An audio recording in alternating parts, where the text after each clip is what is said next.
On va pouvoir démarrer. Bonsoir. Et puis, écoutez, merci là pour votre venue à la Cité de l'Espace, là pour cette rentrée du cycle de nos conférences espace, qu'on appelle les rendez-vous de l'espace. Donc, je vous rappelle là, qui sont proposés par l'association des Amis de la Cité de l'Espace, donc en partenariat avec l'Académie de l'Air et de l'Espace et puis le groupe régional Occitanie de la 3AF.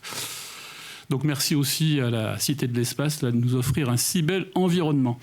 Alors ce soir, nous accueillons donc Jean-Pierre Diris, donc qui est ici, à côté de moi, donc qui a été nommé là par la première ministre de l'époque, qui était Madame Borne, donc c'était en 2003, pour assurer la coordination interministérielle là, pour la France des programmes de l'Union européenne dans le domaine des télécommunications par satellite. Alors Jean-Pierre, il est issu du CNES, il est toujours d'ailleurs salarié du CNES à Toulouse. Donc c'est quelqu'un qui a quand même une grosse expérience dans les télécoms, puisqu'il a managé pendant près de 7 ans la sous-direction des projets de télécommunication et de navigation là, au CNES, après avoir lui-même exercé des responsabilités de chef de projet majeur dans le domaine des télécommunications spatiales, autant civiles que militaires. Alors, en particulier, les programmes Syracuse 4, donc c'était 2 satellites, 4A et 4B, là, donc des télécoms militaires sécurisés. Et puis, donc ça c'était pour le compte de la défense française. Et puis Athena Finus, donc qui est un système dual, donc civilo-militaire, donc pour les militaires et pour la sécurité civile, donc qui a été développé en coopération avec l'Italie. Donc ce soir, Jean-Pierre, il va nous expliquer les enjeux et puis les défis technologiques là, du programme IRIS 2 ou Square. Je ne sais pas exactement comment il faut dire, s'il faut le prononcer à l'anglaise ou à la française. Bon, IRIS 2, donc c'est un programme qui est porté par la Commission européenne. Donc après Galileo là, pour la navigation par satellite, Copernicus pour l'observation de la Terre, donc l'Europe s'est engagée là, dans le développement là, d'une constellation de satellites de télécom, donc qui s'appelle IRIS 2, pour répondre aux enjeux de l'économie numérique, mais surtout à un enjeu stratégique pour elle, dans un contexte effectivement de mise en service là, de plusieurs initiatives de constellations privées, donc comme Starlink là, qui est opéré par SpaceX, qui est aujourd'hui quand même assez dominant là, sur ce créneau, et puis aussi Kuiper là, qui arrive, donc qui lui sera opéré par Amazon. Et puis il y a aussi des initiatives gouvernementales et d'autres initiatives privées aussi, on a OneWeb. Donc je ne vais pas être plus long, je vais tout de suite passer la parole à Jean-Pierre pour qu'il nous explique tout du programme IRIS. Square.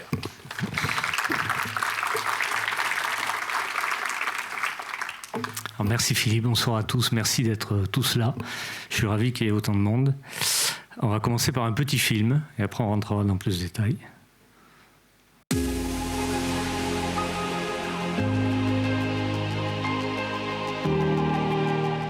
Secure connectivity is crucial for defense, EU external actions, spatial surveillance, critical infrastructures, crisis management, and driving new business opportunities that support the digital economy and bridge the digital divide. The EU is developing a state-of-the-art connectivity system to provide secure, reliable, and cost-effective connectivity to governmental users and businesses, offering high-speed internet in areas with limited or no access. The system is called Infrastructure for Resilience, Interconnectivity and Security by Satellite, or IRIS Square for short, the first ever public-private partnership of its kind. With IRIS Square, Europe finds its place in the chart of mega constellations. The IRIS Square constellation will consist of around 300 satellites at various orbits, supported by strategically located control centers across the EU. Both governmental and private users will benefit from the best possible service for their needs. Connectivity services will be provided through existing capacities and full IRIS Square services in 2030. With IRIS Square, Europe will no longer depend on others for satellite connectivity. It will lead in technology and security, environmental sustainability, and high-skilled job creation. IRIS Square will ensure secure communication with global coverage, connecting all European citizens.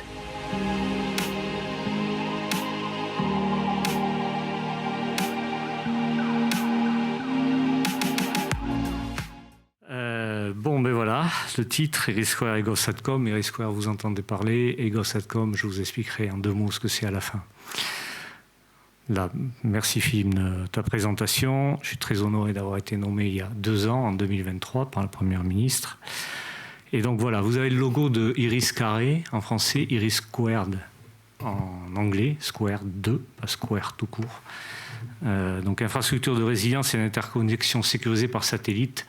C'est les 2 S à la fin qui font le carré, ça fait un peu techno, mais c'est amusant. Et le logo de l'Europe, vous allez comprendre pourquoi. Alors effectivement, tout a commencé dans l'Europe spatiale. Alors il y a bien longtemps avec l'Agence spatiale européenne, mais depuis à peu près, on va dire 2007, on a aussi poussé un programme spatial européen au niveau de la Commission européenne, dans une vocation de développer des services pour le citoyen européen et à des prix compétitifs. En tout cas, c'est ce qu'on espère.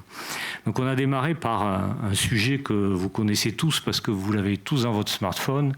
On a commencé par Galileo. Galileo, c'est le GPS européen.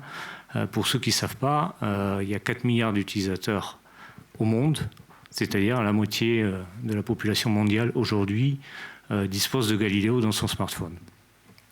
Donc vous aussi, ou dans votre montre connectée. Donc ça, c'est 30 satellites qui sont actuellement en orbite et qui donc vous permettent de vous géolocaliser, de vous positionner de manière extrêmement précise. C'est à peu près 2 fois plus précis que le GPS. C'est suivi un programme de changement climatique, on va l'appeler comme ça, de monitoring du changement climatique, Copernicus, peut-être vous en avez entendu parler, il y a des images qui passent de temps en temps à la télé quand il y a une crise climatique, et qui permet donc de surveiller par tout un tas de capteurs en orbite et de satellites en orbite dans différentes longueurs d'onde, en optique, etc., ou en infrarouge, la Terre. On surveille la Terre et on surveille surtout le changement climatique. Il y a bien d'autres programmes aussi, mais beaucoup moins connus, peut-être pour ceux qui ont travaillé en spatial. EGNOS, qui est un système de complément au GPS pour positionner de manière précise les avions et assurer leur décollage, leur atterrissage et leur phase en route. Il y a aussi un programme assez récent de surveillance de l'espace qu'on appelle SSA. Donc c'est la mise en commun par des nations de capteurs pour surveiller ce qui se passe dans l'espace en fait. On surveille à la fois les satellites, on surveille aussi les objets comme des météorites, tous les objets qui passent dans l'espace. Et GovSatcom et Irisquare, je suis là pour vous expliquer, essayer de vous expliquer ce que c'est, puis il y aura des séances de questions bien sûr pour approfondir. Donc qu'est-ce qui s'est passé récemment? On va y revenir sur l'histoire des constellations, mais vous la connaissez pour beaucoup d'entre vous. Mais tout a démarré quand Thierry Breton a lancé ce programme-là. Thierry Breton, c'est l'ancien commissaire français à l'Union européenne. Alors, elle fait bien des choses avant. Elle était ministre, patron de sociétés comme Atos, était à France Télécom, etc. Elle a une carrière très remplie. Vous pouvez le voir à la télé assez souvent ces derniers temps, avec des commentaires souvent intéressants. Mais c'est lui, quand il était commissaire, qui a lancé le programme Irisquare pour avoir une constellation de connectivité sécurisée après Galileo et après Copernicus. Donc Galileo, la navigation, je rappelle Copernicus, l'observation de la Terre. Eh bien, Irisquare, c'est la connectivité. On va connecter les citoyens européens. Alors, qu'est-ce qui s'est passé? C'est bien qu'on a signé, il y a ce qu'on appelle un règlement européen, regulation, donc c'est comme une loi pour le Parlement européen qui a été signée en mars 2023, après 1 an de négociations, dont 6 mois sous la présidence française de l'Union européenne. Alors, ça vous paraît long, mais c'est très très court pour sortir une loi à l'échelle européenne, 1 an, et mettre d'accord tous les États membres, donc les 27 États membres, plus la Commission, plus le Parlement, plus le Conseil des chefs d'État. Vous savez, c'est assez compliqué en fait. Donc c'est un programme qui a été décidé en mars 2023. Et dans un premier temps, vous savez que l'Union européenne, vous le savez certainement, ça fonctionne par cycle de 7 ans au niveau décisions programmatiques et budgétaires. Donc on est dans un cycle qui va jusqu'en 2027. Donc ils ont décidé d'allouer 2,4 milliards jusqu'à fin 2027 pour des discussions pour la période suivante, qui est la période 2028-2034.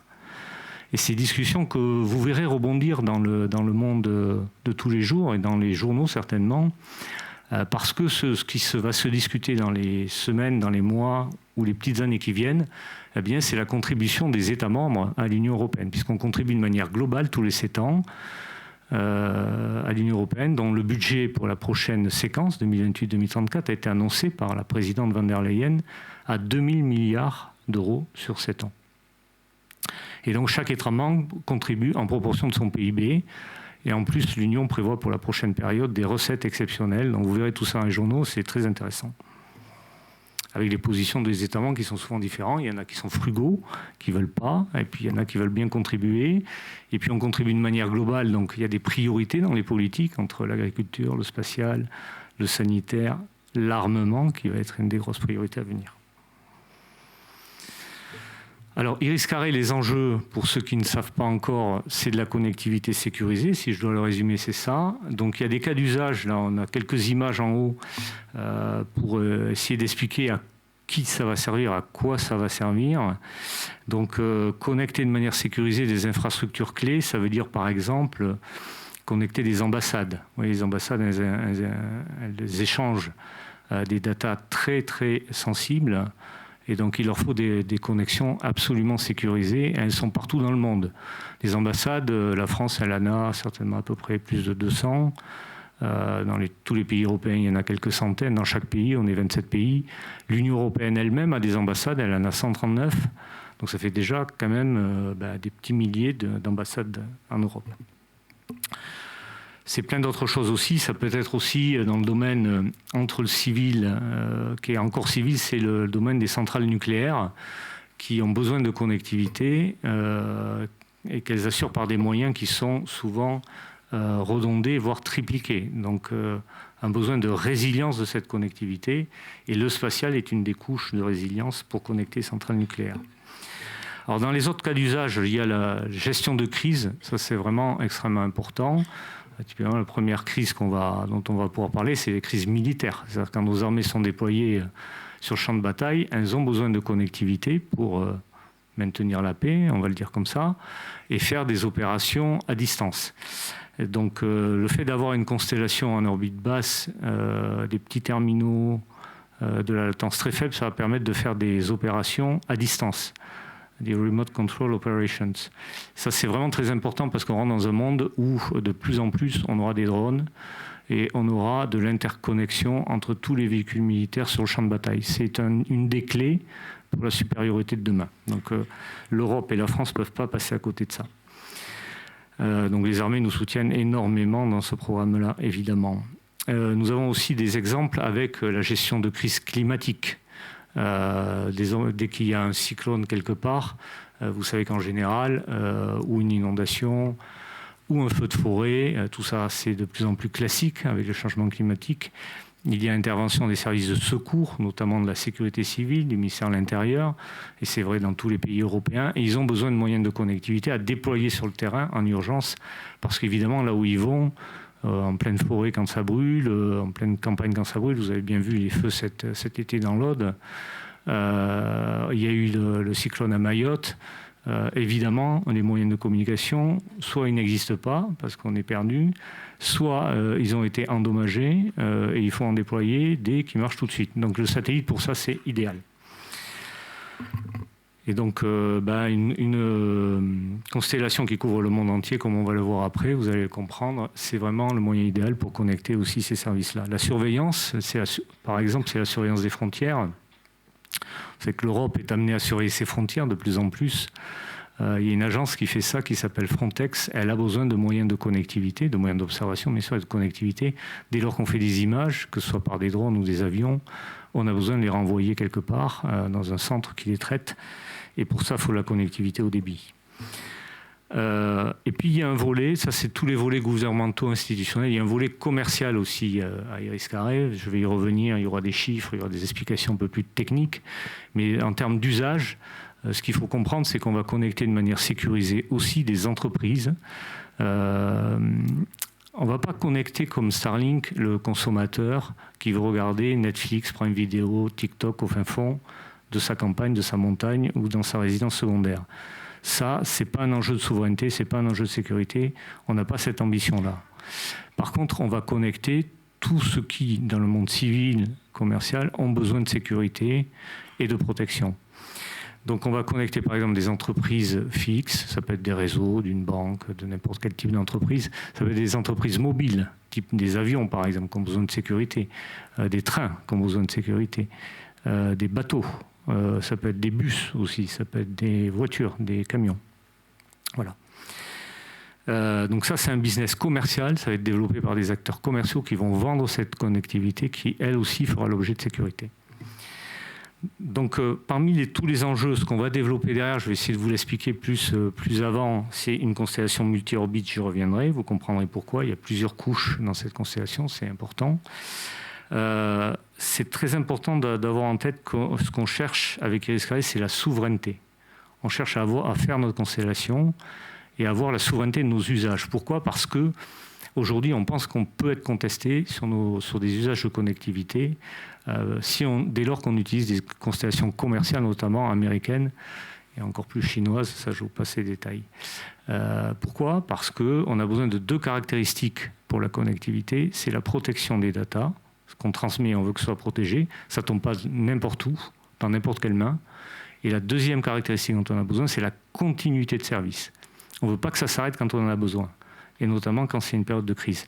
Et vous avez bien vu tout ce qui s'est passé l'année dernière quand certaines constellations américaines menaçaient de s'arrêter pour négocier, je sais pas, des mines de terres rares par exemple, ou n'importe quelle autre négociation sur la guerre en Ukraine. Ça, c'est intolérable dès lors qu'on a des objectifs de sécurité.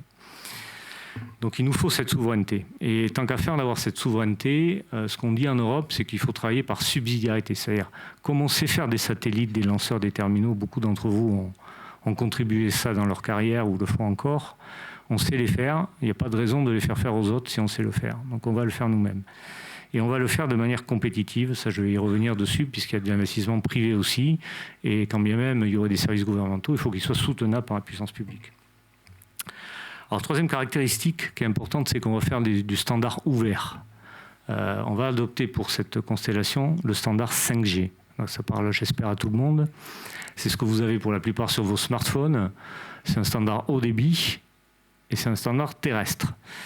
Donc, on va l'adopter pour le spatial. C'est la première fois dans l'histoire du spatial télécom, la première fois depuis qu'il existe, qu'on va adopter un standard terrestre pour faire du spatial.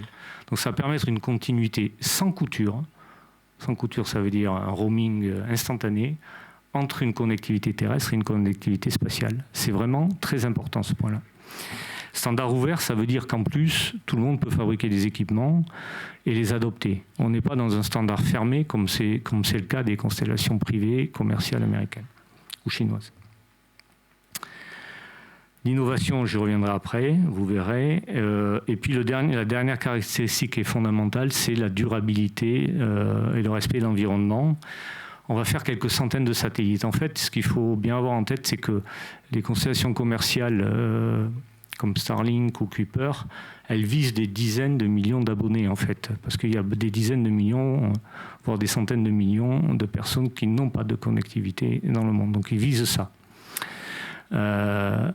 Donc, ils sont amenés à déployer des dizaines de milliers de satellites en orbite. Et ils vont les remplacer très très fréquemment parce qu'ils les fabriquent comme des voitures. Et ils les lancent très fréquemment. Nous, on n'est pas du tout sur cet axe-là. On veut développer une connectivité sécurisée pour des entreprises et pour des gouvernements. Donc, on va développer beaucoup moins de capacités, beaucoup moins de satellites, mais ce sera beaucoup plus sécurisé. Donc, 300 satellites, j'y reviendrai après. Et donc, on va utiliser l'industrie spatiale classique pour faire ça, et on aura beaucoup moins de lancements. Donc, on est dans la durabilité, parce qu'aussi, on va viser 10 ans de durée de vie pour les satellites, là où les autres, au bout de 3-4 ans, les satellites, ils sont jetables, en fait. Et on va les reprogrammer en orbite, puisque tous ces standards ouverts, ils évoluent. La 5G évoluera en 5G+, en 6G, et donc on reprogrammera nos satellites en orbite pour qu'on puisse rester connecté pendant 10 ans. Alors, il s'est passé des choses depuis mars 2023. C'est qu'il y a eu un appel d'offres qui a duré 18 mois. Pour certains d'entre vous, vous avez peut-être suivi les soubresauts de cette histoire qui ressemble à un roman. Là, je ne vais pas y revenir trop dessus. Si vous avez des questions, j'essaierai d'y répondre après. Ils sont partis à 5, ils ne sont plus que 3. Mais il y a un contrat qui s'est signé. Il y a un contrat hors norme pour le spatial. Il s'est signé le 16 décembre 2024 à Bruxelles. Et c'est un contrat de concession, alors je vais revenir sur le terme de concession, qui lie la Commission européenne à un consortium privé de 3 opérateurs, SpaceRISE, donc est constitué de Eutelsat France, SES Luxembourg, Hispasat Espagne, et c'est un contrat de 10,6 milliards sur 12 ans. Alors pour ceux qui connaissent un peu les satellites, 12 ans c'est beaucoup trop long pour les fabriquer. En fait, ils vont être réalisés en 4-5 ans, et le contrat il couvre aussi le début de l'exploitation de ces satellites. Donc c'est vraiment un contrat de concession d'une infrastructure complète, les satellites, le segment sol, etc., les opérations, l'exploitation des services. Et c'est ce qui fait, et c'est concédé, l'autorité de conception est concédée au secteur privé. Donc c'est vraiment un achat de service quelque part, ce truc-là, parce que le secteur satellitier européen nous semble assez mûr pour assumer cette responsabilité-là. On n'est plus dans un découpage des contrats par des agences publiques et une dilution des responsabilités. On donne la responsabilité complète, elle est donnée au secteur privé. D'où ce contrat hors norme de 10,6 milliards. Je ne vous cache pas que ça ouvre les convoitises, évidemment, et c'est pour ça qu'il y a eu des rebonds et qu'il y en aura d'autres dans les mois qui viennent. Alors dedans, je vous ai mis 2 petits détails là, sur des sous-contrats que passe l'ESA à l'intérieur des 10,6 milliards. Donc là, l'ESA a un contrat en propre pour soutenir la R&D, mais la R&D des technologies qui sont choisies sur le contrat capacitaire de la Commission. Et puis un contrat Horizon Europe aussi de R&D un peu amélioré, là aussi qui est passé via l'ESA, mais c'est de l'argent européen. Donc ce qu'il a de force, ce contrat, c'est qu'en plus c'est un partenariat public-privé, c'est-à-dire à cette échelle-là, on n'a jamais fait ça en Europe spatiale, évidemment. Donc c'est 6,5 milliards d'argent public, donc essentiellement à la Commission européenne, il y a 500 millions à l'ESA, et le secteur privé 4,1 milliards. Donc les 3 opérateurs, ils mettent 4,1 milliards sur la table. On va venir après sur qu'est-ce qu'ils financent exactement. Donc en gros, c'est Eutelsat qui finance presque la moitié, SES presque la moitié, et Hispasat 10% de ce que font les autres. Et vous voyez sur la photo, c'est les opérateurs à la Commission qui ont signé. Alors, l'architecture de Iris-Carré. C'est quoi Iris-Carré? Donc peut-être certains d'entre vous l'ont déjà vu, mais c'est utile, il me semble, ce soir de revenir dessus. Donc il y a 3 couches, et principalement, il y a 2 couches de connectivité. Donc il y a une couche en orbite basse, Low Earth Orbit, LEO, et c'est une orbite basse qui est haute en fait, puisqu'on va aller à 1200 km. Vous savez que la limite d'orbite basse qu'on utilise de manière habituelle, c'est plutôt 1400 km, on va dire, là où il y a encore des satellites. Au-delà de ça, on n'en met pas trop, il y a beaucoup de radiation. Donc 1200 km, on va mettre 264 satellites à 1200 km déjà. Voilà. On va compléter ça. Alors, on va le couvrir, ça va être des orbites inclinées à 55 degrés, je crois. Donc, on va couvrir jusqu'à 72 degrés de latitude nord et sud. Et on complétera vraisemblablement dans une option du contrat, donc au-delà des 10,6 milliards, par des orbites polaires et quelques satellites en orbite polaire pour couvrir les pôles, parce qu'il y a quelques utilisations émergentes, notamment de bateaux, l'Arctique, les nouvelles routes, par le nord notamment. Deuxième couche, c'est une couche MEO à 8000 km. Donc la couche MEO à 8000 km, ce n'est pas celle de Galileo, c'est le MEO de Galileo est à 23 000 km, le MEO de Iris² est à 8000 km. On fait des télécommunications, c'est la transmission. Donc il y a besoin d'envoyer les datas, de les recevoir, il y a besoin de bilan de liaison pour ceux qui savent ce que c'est, et donc il y a besoin de ne pas être trop loin de la Terre. Bon, on le fait avec des géostationnaires, mais les débits ne sont pas les mêmes, les satellites ne sont pas les mêmes. Donc là, on se met à 8000 km. Là, sur ces 2 couches-là, il y a un investissement public, vous voyez, c'est représenté par les cases qui sont en bleu, avec des services gouvernementaux, mais il y a un investissement privé aussi. L'investissement privé, il se traduit par le fait que Eutelsat, lui, il va compléter la couche LEO en embarquant ses propres capacités sur ses satellites en orbite basse, les 264. Et en gros, cette couche-là, ça va être le futur de OneWeb. Pour ceux qui savent, donc Eutelsat a déployé une constellation OneWeb, 650 satellites en orbite. Elle est en train de la renouveler. C'est une des 2 constellations qui sont en orbite actuellement avec Starlink.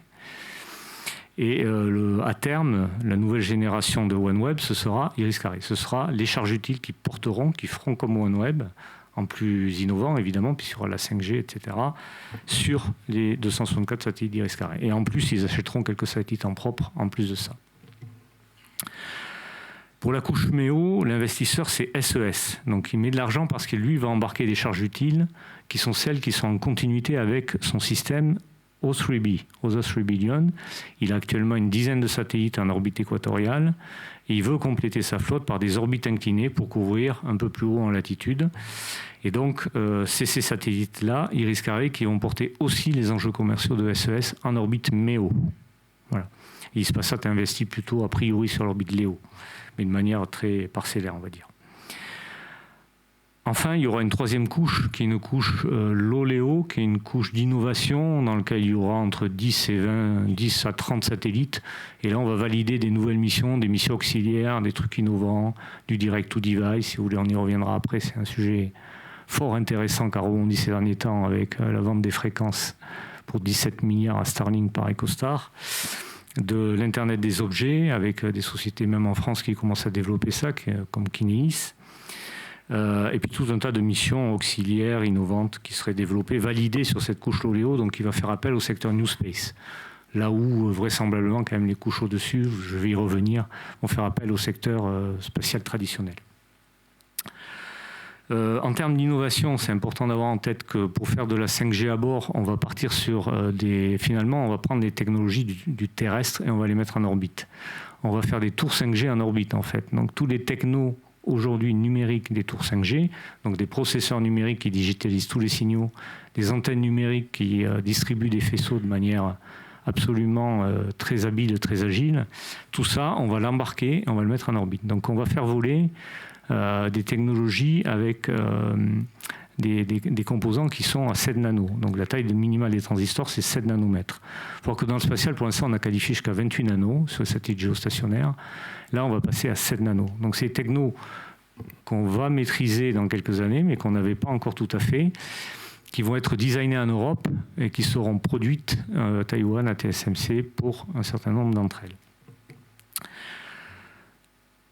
Ce sera reprogrammable, c'est vraiment important d'avoir ça en tête, ça je vous l'ai dit tout à l'heure, et on changera de standard au cours de la durée de vie. Alors, qui fait quoi là-dedans ? Alors, je vais vous dire, c'est pas fini, hein. L'histoire ne fait que commencer. Mais ça a commencé par la signature du contrat par les 3 opérateurs, SES, Eutelsat, Hispasat, que je vous ai décrit préalablement. Vous aurez noté pour certains d'entre vous que Eutelsat a été consolidé par l'État français. C'est le président de la République qui l'a annoncé lui-même à la sortie du Salon du Bourget, hein, en termes de capital. SES, lui, c'est un opérateur luxembourgeois. Pour ceux qui connaissent l'histoire des télécoms, il a démarré par de la télévision directe par satellite, hein, ce qui est arrivé sur vos antennes paraboliques sur le toit des maisons ou des immeubles. Et dans les années 2007, il a absorbé un opérateur américain, GE Americom, et là, il est en train d'absorber un énorme opérateur qui s'appelle Intelsat, pour ceux qui connaissent l'histoire des télécoms, qui est le premier opérateur international qui est créé dans les années 70. Donc c'est le petit SES, quelque part, enfin petit, plus trop petit, qui absorbe l'énorme Intelsat. Donc la fusion est en cours, c'est un achat à 3,1 milliards, ça vaut plus grand-chose ces trucs-là.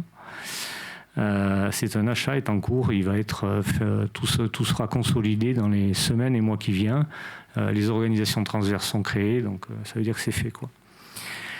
Et Hispasat a une petite histoire aussi. Alors, Eutelsat, oui, j'ai parlé de l'augmentation de capital, mais je ne vous avais pas dit, Eutelsat a absorbé OneWeb, la fameuse constellation de Greg Weiler, qui est passée en chapitre 11, comme toutes les constellations qui n'ont jamais existé jusqu'alors, donc en faillite, pour ceux qui connaissent, passée en faillite, mais elle a été rachetée d'abord par le gouvernement anglais avec l'aide de l'Inde, et puis, in fine, Eutelsat a commencé à investir là-dedans, et a fini par le racheter il y a 3-4 ans. Donc désormais, Eutelsat, c'est Eutelsat des satellites géostationnaires plus OneWeb. C'est à l'intérieur d'eux. Ça s'appelle Eutelsat Group. Hispasat, c'est l'opérateur historique de Madrid espagnol. Et alors lui, bon, c'est une histoire beaucoup plus petite. Il a beaucoup moins de satellites, évidemment. Mais récemment, il est en train de se faire absorber par Indra, qui est un groupe espagnol que peut-être vous ne connaissez pas. C'est l'équivalent un peu de Thales en Espagne. Donc c'est comme si Thales absorbait Eutelsat un peu, hein. Donc Indra est en train d'absorber Hispasat. Vous voyez donc qu'ils sont tous consolidés d'une manière ou d'une autre parce qu'ils sont tous disruptés par les constellations américaines, Starlink, bientôt Kuiper, peut-être Telesat, etc. Donc le marché des télécoms spatiales est en train d'être complètement disrupté par les constellations et on assiste chaque année à des consolidations entre les acteurs et les opérateurs. Alors malgré tout, ils ont signé ce contrat Iris Carré pour 10,6 milliards parce que c'est clé pour leur avenir. Sans ça, ils ne bénéficieront pas des fonds de la Commission européenne et de l'avancée technologique que ça va leur permettre, notamment la 5G en orbite. Et donc, ayant signé ça, et n'ayant plus les industriels à bord, ils ont lancé des appels d'offres compétitifs vers l'ensemble de la base industrielle. Ils sont en train progressivement de sélectionner les industriels les uns après les autres pour faire les satellites, le segment sol, les équipements des satellites, les équipements des segments sol, les lancements, enfin tout ce qui constitue un système spatial. Donc tout ça c'est en cours et ça évolue chaque jour. Vous verrez peut-être de temps en temps des signatures qui sont annoncées. Il y en a eu une récemment qui a été annoncée avec Thales pour une phase de levée de risque assez longue, un peu plus d'un an, et de plusieurs centaines de millions. Il y en a d'autres qui vont être annoncés. Il y a Airbus, bien sûr, qui revendique et qui est candidat sur les plateformes en orbite basse, notamment, évidemment, à la suite de OneWeb, ça paraît assez naturel pour tout le monde. Mais il est challengé aussi par des Belges, d'Aerospace Lab, qui est une start-up. Sur les plateformes en orbite moyenne, il y a OHB l'allemand et puis aussi Thales qui le challenge sur la partie Cannes. Nous avons Telespazio aussi qui revendique beaucoup de parts là-dedans et qui aujourd'hui n'en a pas beaucoup mais qui pourrait en avoir dans la partie opération-exploitation. Et puis sur le volet 5G, puis c'est un volet qui est tout à fait similaire à ce qui est fait dans le terrestre, nous avons des acteurs qui rentrent dans la course, qui sont Deutsche Telekom et Orange, pour faire tout le volet network, core network 5G. On l'appelle comme ça, c'est le réseau, c'est tous les logiciels 5G au sol, puisque tout n'est pas à bord, il y a une partie à bord, une partie au sol, et c'est eux qui devraient déployer en concurrence, l'un contre l'autre, des fois l'un avec l'autre, ça dépend des lots, qui devraient déployer ces genres de choses. Voilà. Et après, il y a tout un tas de sous-traitants qui sont candidats à tout ça, vous en doutez, évidemment. Alors, il y a une gouvernance européenne, c'est un programme européen. L'argent, les 6,5 milliards européens, ils sont à la Commission européenne, l'essentiel. Il y en a un peu à l'ESA. Donc moi, j'ai la charge aussi, dans ma coordination interministérielle, de représenter la France dans toutes ces instances. Donc je représente la France à la Commission européenne, à l'ESA et à l'ESPA pour ce programme-là. Donc la Commission européenne, elle a la responsabilité d'ensemble d'implémentation de ce système. On y tenait beaucoup. On voulait que ce soit fait de manière absolument compétitive. Et donc la Commission sait faire ça et que ces services cette infrastructure rende des services aux citoyens européens. C'est vraiment fondamental d'avoir en tête que l'Union européenne, elle a une légitimité démocratique. Il y a un Parlement, il y a un Conseil des chefs d'État. On prend des décisions à 27, c'est long, c'est dur, mais c'est une légitimité et c'est nous, les citoyens, tous ensemble, qui définissons ce qu'elle fait à la fin. Donc c'est elle qui développe et qu'on a doté de moyens pour faire cette concession. Donc l'Agence spatiale européenne, l'ESA, que vous connaissez pour la plupart, elle intervient aussi, bien sûr, puisqu'elle a beaucoup de compétences dans le spatial. Elle va intervenir en valeur ajoutée pour faire l'assistance à maîtrise d'ouvrage, on l'appelle comme ça, en langage un peu techno, l'expertise et avoir des contrats de R&D aussi qui supportent le développement des technologies. Et l'Agence spatiale de l'Union européenne, le SPA, là, je pense que j'en ai perdu 90%, là, vous ne la connaissez pas, c'est à Prague. Donc c'est une agence qui est chargée de l'exploitation des satellites de l'Union européenne, vous voyez, donc qui exploite les infrastructures Galileo, Copernicus, et puis bientôt Iris Carré et GovSatcom quand tout ça sera en orbite et sera en phase d'exploitation. Et donc est chargé en particulier aussi des aspects de sécurité, puisque en termes de souveraineté, on accepte, nous, en France, au-delà de la souveraineté nationale, que vous avez tous en tête, d'avoir une souveraineté à l'échelle européenne, ce qu'on appelle une autonomie stratégique européenne ou une souveraineté européenne. On accepte que la sécurité, pour certains de nos services, et dont notamment ceux-là, soit gérée par des Européens, mais sous contrôle des États membres. Il faut que vous sachiez qu'en fait, quand on délègue un service comme ça, qui a des enjeux de sécurité, c'est vrai aussi pour Galileo, on contrôle le niveau de sécurité qui est appliqué par l'Union européenne. Et on le contrôle de manière multilatérale, c'est-à-dire l'ensemble des États membres, à un organisme qui s'appelle le Security Accreditation Board, qui contrôle le niveau de sécurité qui est exercé par la Commission européenne sur ces programmes. Donc on concède de la souveraineté sous surveillance, on va dire. Voilà. Et c'est le SPA qui agit. Voilà. Alors, je voulais parler un peu de GovSatcom. Là, vous n'avez pas trop entendu parler de ce truc-là, mais c'est un programme de préparation de Iris-Carré. Alors, ce qui est paradoxal, c'est qu'on l'a décidé en 2017. Alors, ça allait très, très lentement. Je vais vous expliquer ce que c'est après. Et puis, dès qu'on a eu décidé Iris-Carré, on s'est dit, quand même, ce serait bien de le préparer. Donc l'Europe a accéléré GovSatcom comme elle n'avait jamais su le faire avant. Bon, c'est un petit paradoxe de l'Europe, mais plus c'est gros, plus il y a de pression, en fait. Plus c'est petit, moins il y a de pression dans ces programmes européens. Donc GovSatcom, c'était quoi l'idée? C'est pas une mauvaise idée, c'est une idée de subsidiarité, c'est-à-dire tant qu'à faire pour connecter les gouvernements européens, utilisons les satellites européens, quoi. C'est tout bête comme idée. Eh ben, rendez-vous compte, c'est pas du tout ce qu'on faisait, puisque la plupart des pays européens, ils se connectaient leur gouvernement sur des satellites américains, chacun choisissait finalement. Et là, on s'est dit que ce serait peut-être pas mal au niveau européen de mettre en commun les ressources de satellites européens pour en faire bénéficier les utilisateurs européens. Donc il s'est créé cette marketplace qui s'appelle GovSatcom, qui fait ça. Donc en fait, les usages, c'est un peu ce que je vous ai décrit tout à l'heure, même s'ils sont moins extensifs que ceux d'une constellation, puisqu'on va partir de satellites existants, donc principalement géostationnaires, on va dire, à court terme. Ce sera peut-être étendu aux constellations commerciales, on verra. Donc c'est pour des utilisateurs institutionnels uniquement, là, on n'est pas dans le domaine du commercial, hein, c'est que là c'est public, c'est un programme à 220 millions hein, pour l'instant, jusqu'en 2027, hein, vous voyez, c'est petit comparé au reste. Hein. Donc, et vous voyez l'image à droite, alors c'est un peu technique, mais en gros, on prend des satellites qui existent déjà, donc vous voyez dans la case du milieu, c'est des satellites gouvernementaux. Alors typiquement, c'est ceux qu'a cité Philippe tout à l'heure, les satellites de l'armée française, c'est quand ils acceptent de louer quelques capacités. C'est ceux aussi de l'Italie, ça peut être ceux du Luxembourg, de l'Espagne ou de la Grèce. Avec ça, je vous ai presque tout dit, puisque c'est ça les 5 candidats qui sont actuellement retenus pour faire ça. Et puis on étendra peut-être, mais ça c'est pas encore fait, à des opérateurs commerciaux pour fournir des ressources s'il y en a besoin en plus, et c'est probable. Et tout ça c'est harmonisé par un hub. Alors un hub c'est une espèce de serveur web perfectionné et sécurisé surtout, qui va faire l'interface avec les utilisateurs nationaux, institutionnels. Voilà. Donc nos différents ministères qui en ont besoin, ils feront une demande, la demande elle sera filtrée en termes d'éligibilité par notre organisme national qui s'appelle le GDSN, pour ceux qui connaissent, Secrétaire général de la Défense et de la Sécurité nationale, aux invalides. Là, les invalides, c'est sûr que vous connaissez.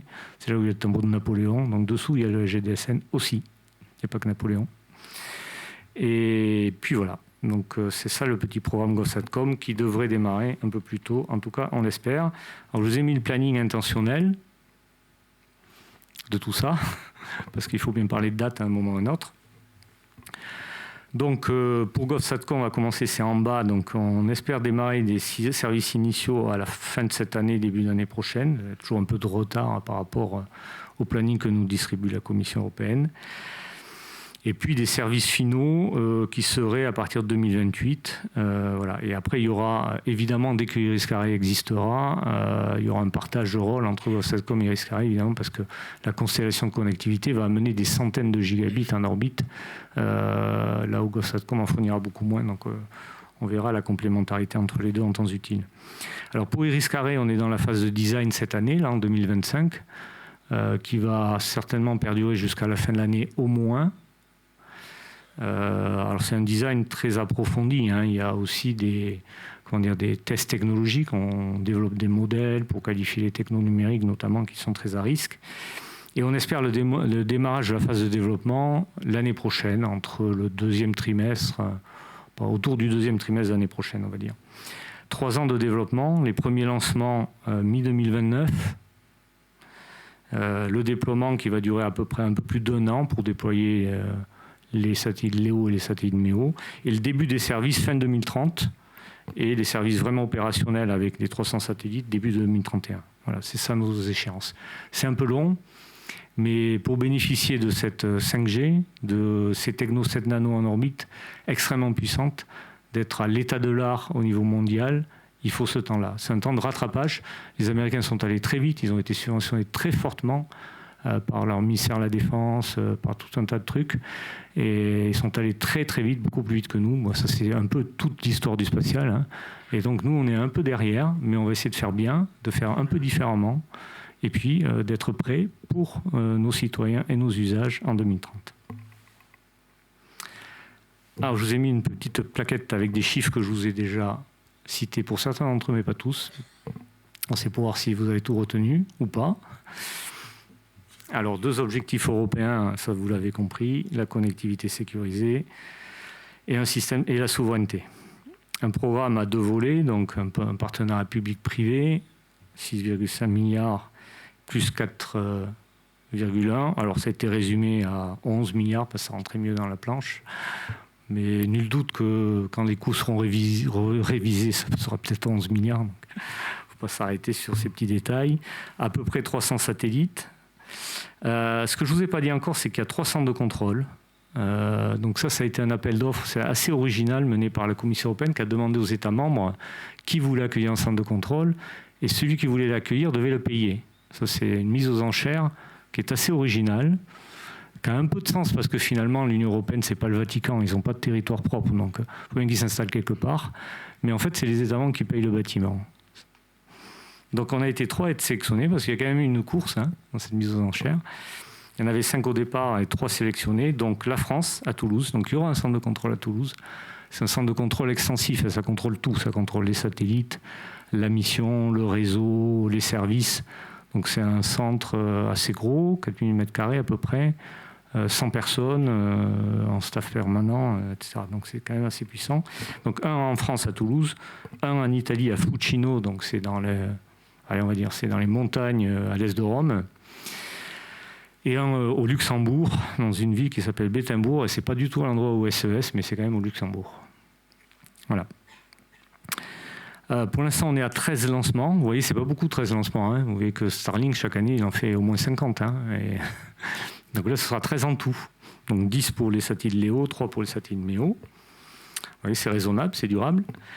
3 terabits par seconde, ça, c'est la capacité utile. Alors, il faut bien faire attention. Dans les chiffres que vous verrez partout, il y en a qui revendiquent des capacités, bien sûr, largement supérieures. Si on regarde la capacité installée sur Iris Carré, on va être bien au-dessus. On sera plutôt autour de 15 terabits. La capacité utile, c'est celle qui sert. C'est la capacité qui tombe à des endroits où il y a des usages. Une constellation, par définition, elle passe sur les mers. Il n'y a pas beaucoup de bateaux, donc en moyenne, il y a quand même 70% d'une constellation qui ne sert pas, puisqu'elle passe au-dessus d'endroits où il n'y a pas d'usage. Au-dessus des pôles, il y a peu d'usage. Donc en fait, la capacité utile, c'est celle qui tombe dans les endroits où il y a des utilisateurs. Et celle-là, c'est une métrique qui est très importante. Donc ça, c'est 3 terabits par seconde. Voilà. Et puis les débits, c'est ceux que vous connaissez de la fibre, il n'y a pas de raison.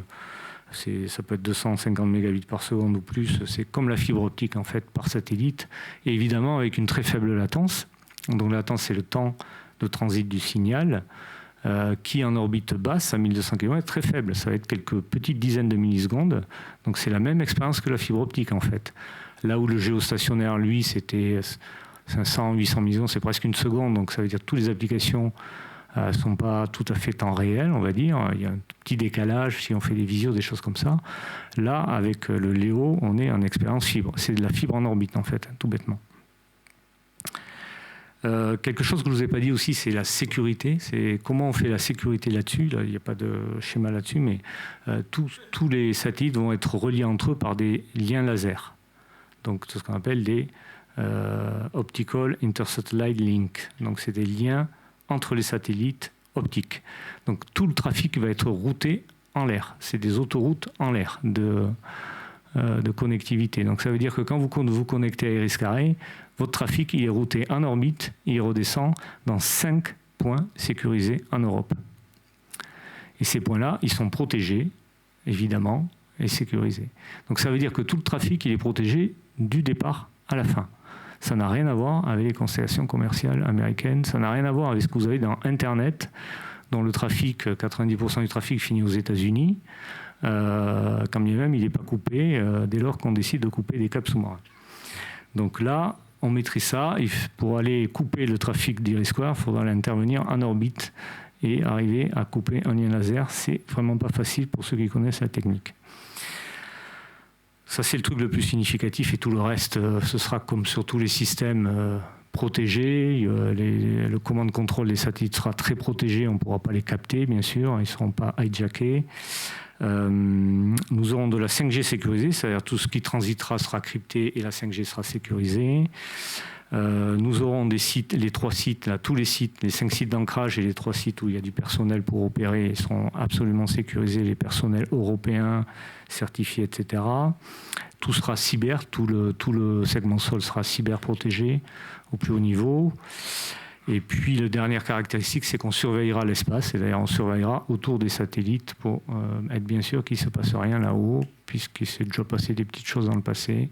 Vous vous souvenez, en 2019, la ministre des Armées parlait d'un satellite qui se rapprochait d'Athéna Philus, qui s'appelait Lucho Olympe. C'était un orbite géostationnaire, depuis, il s'en passe partout, des trucs comme ça. Voilà. Et enfin, je ne pouvais pas ne pas vous présenter les autres constellations, enfin présenter, vous montrer ce que vous savez pour la plupart, vous savez déjà, mais pour rappel certainement.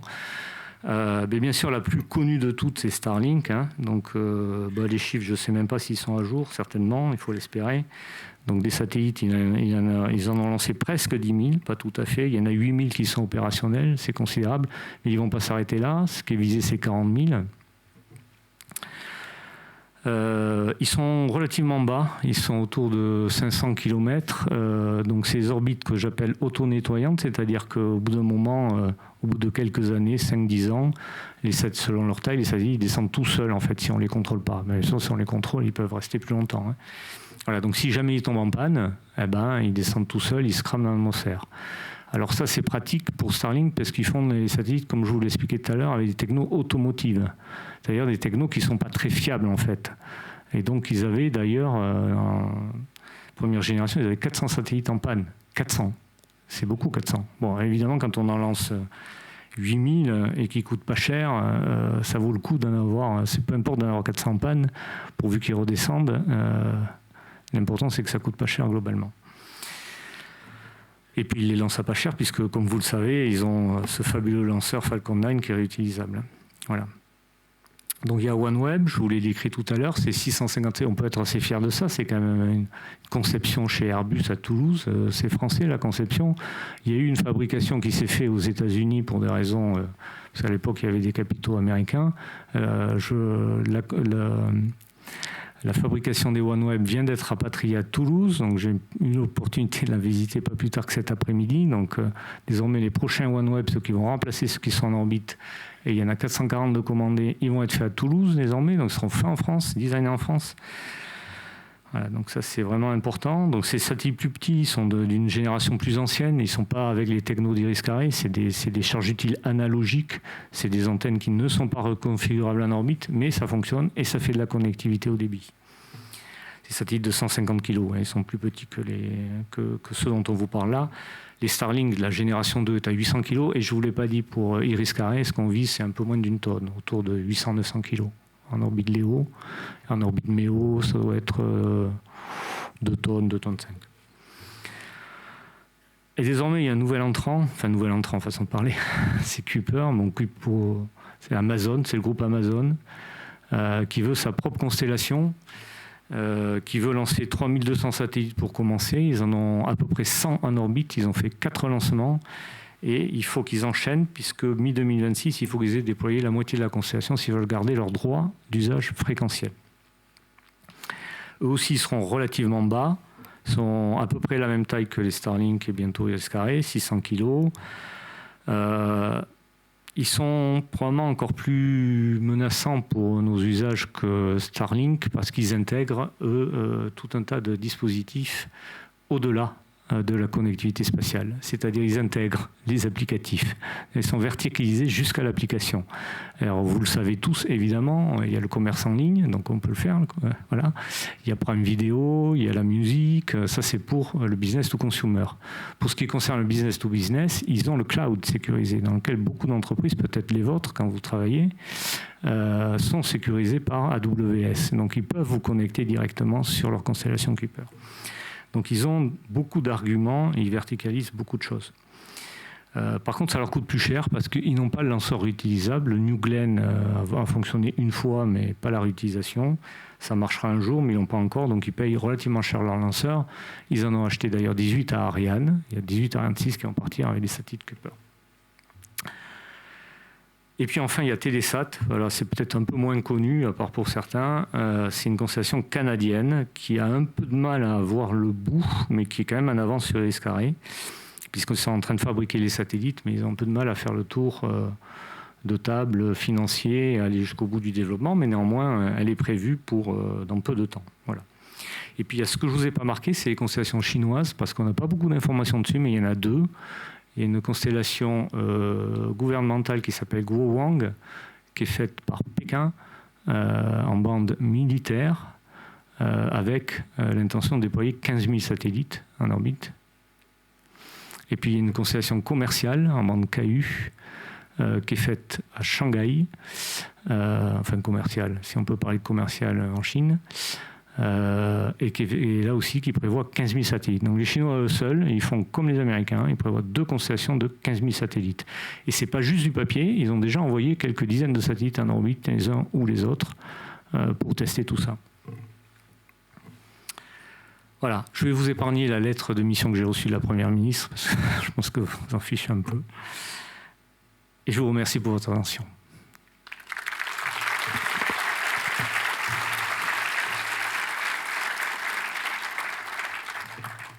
Et voilà, cette terrible phase des questions. Donc là, maintenant, j'espère que vous avez bien réfléchi aux questions.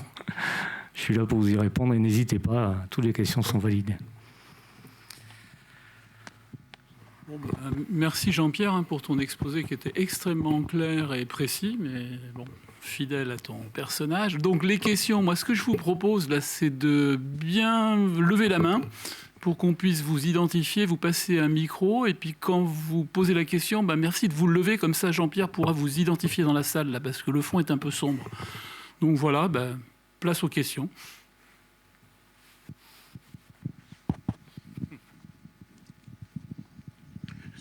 On vous fait passer un micro, ça prend un peu de temps, le temps qu'il arrive au bon endroit. Donc merci de votre patience.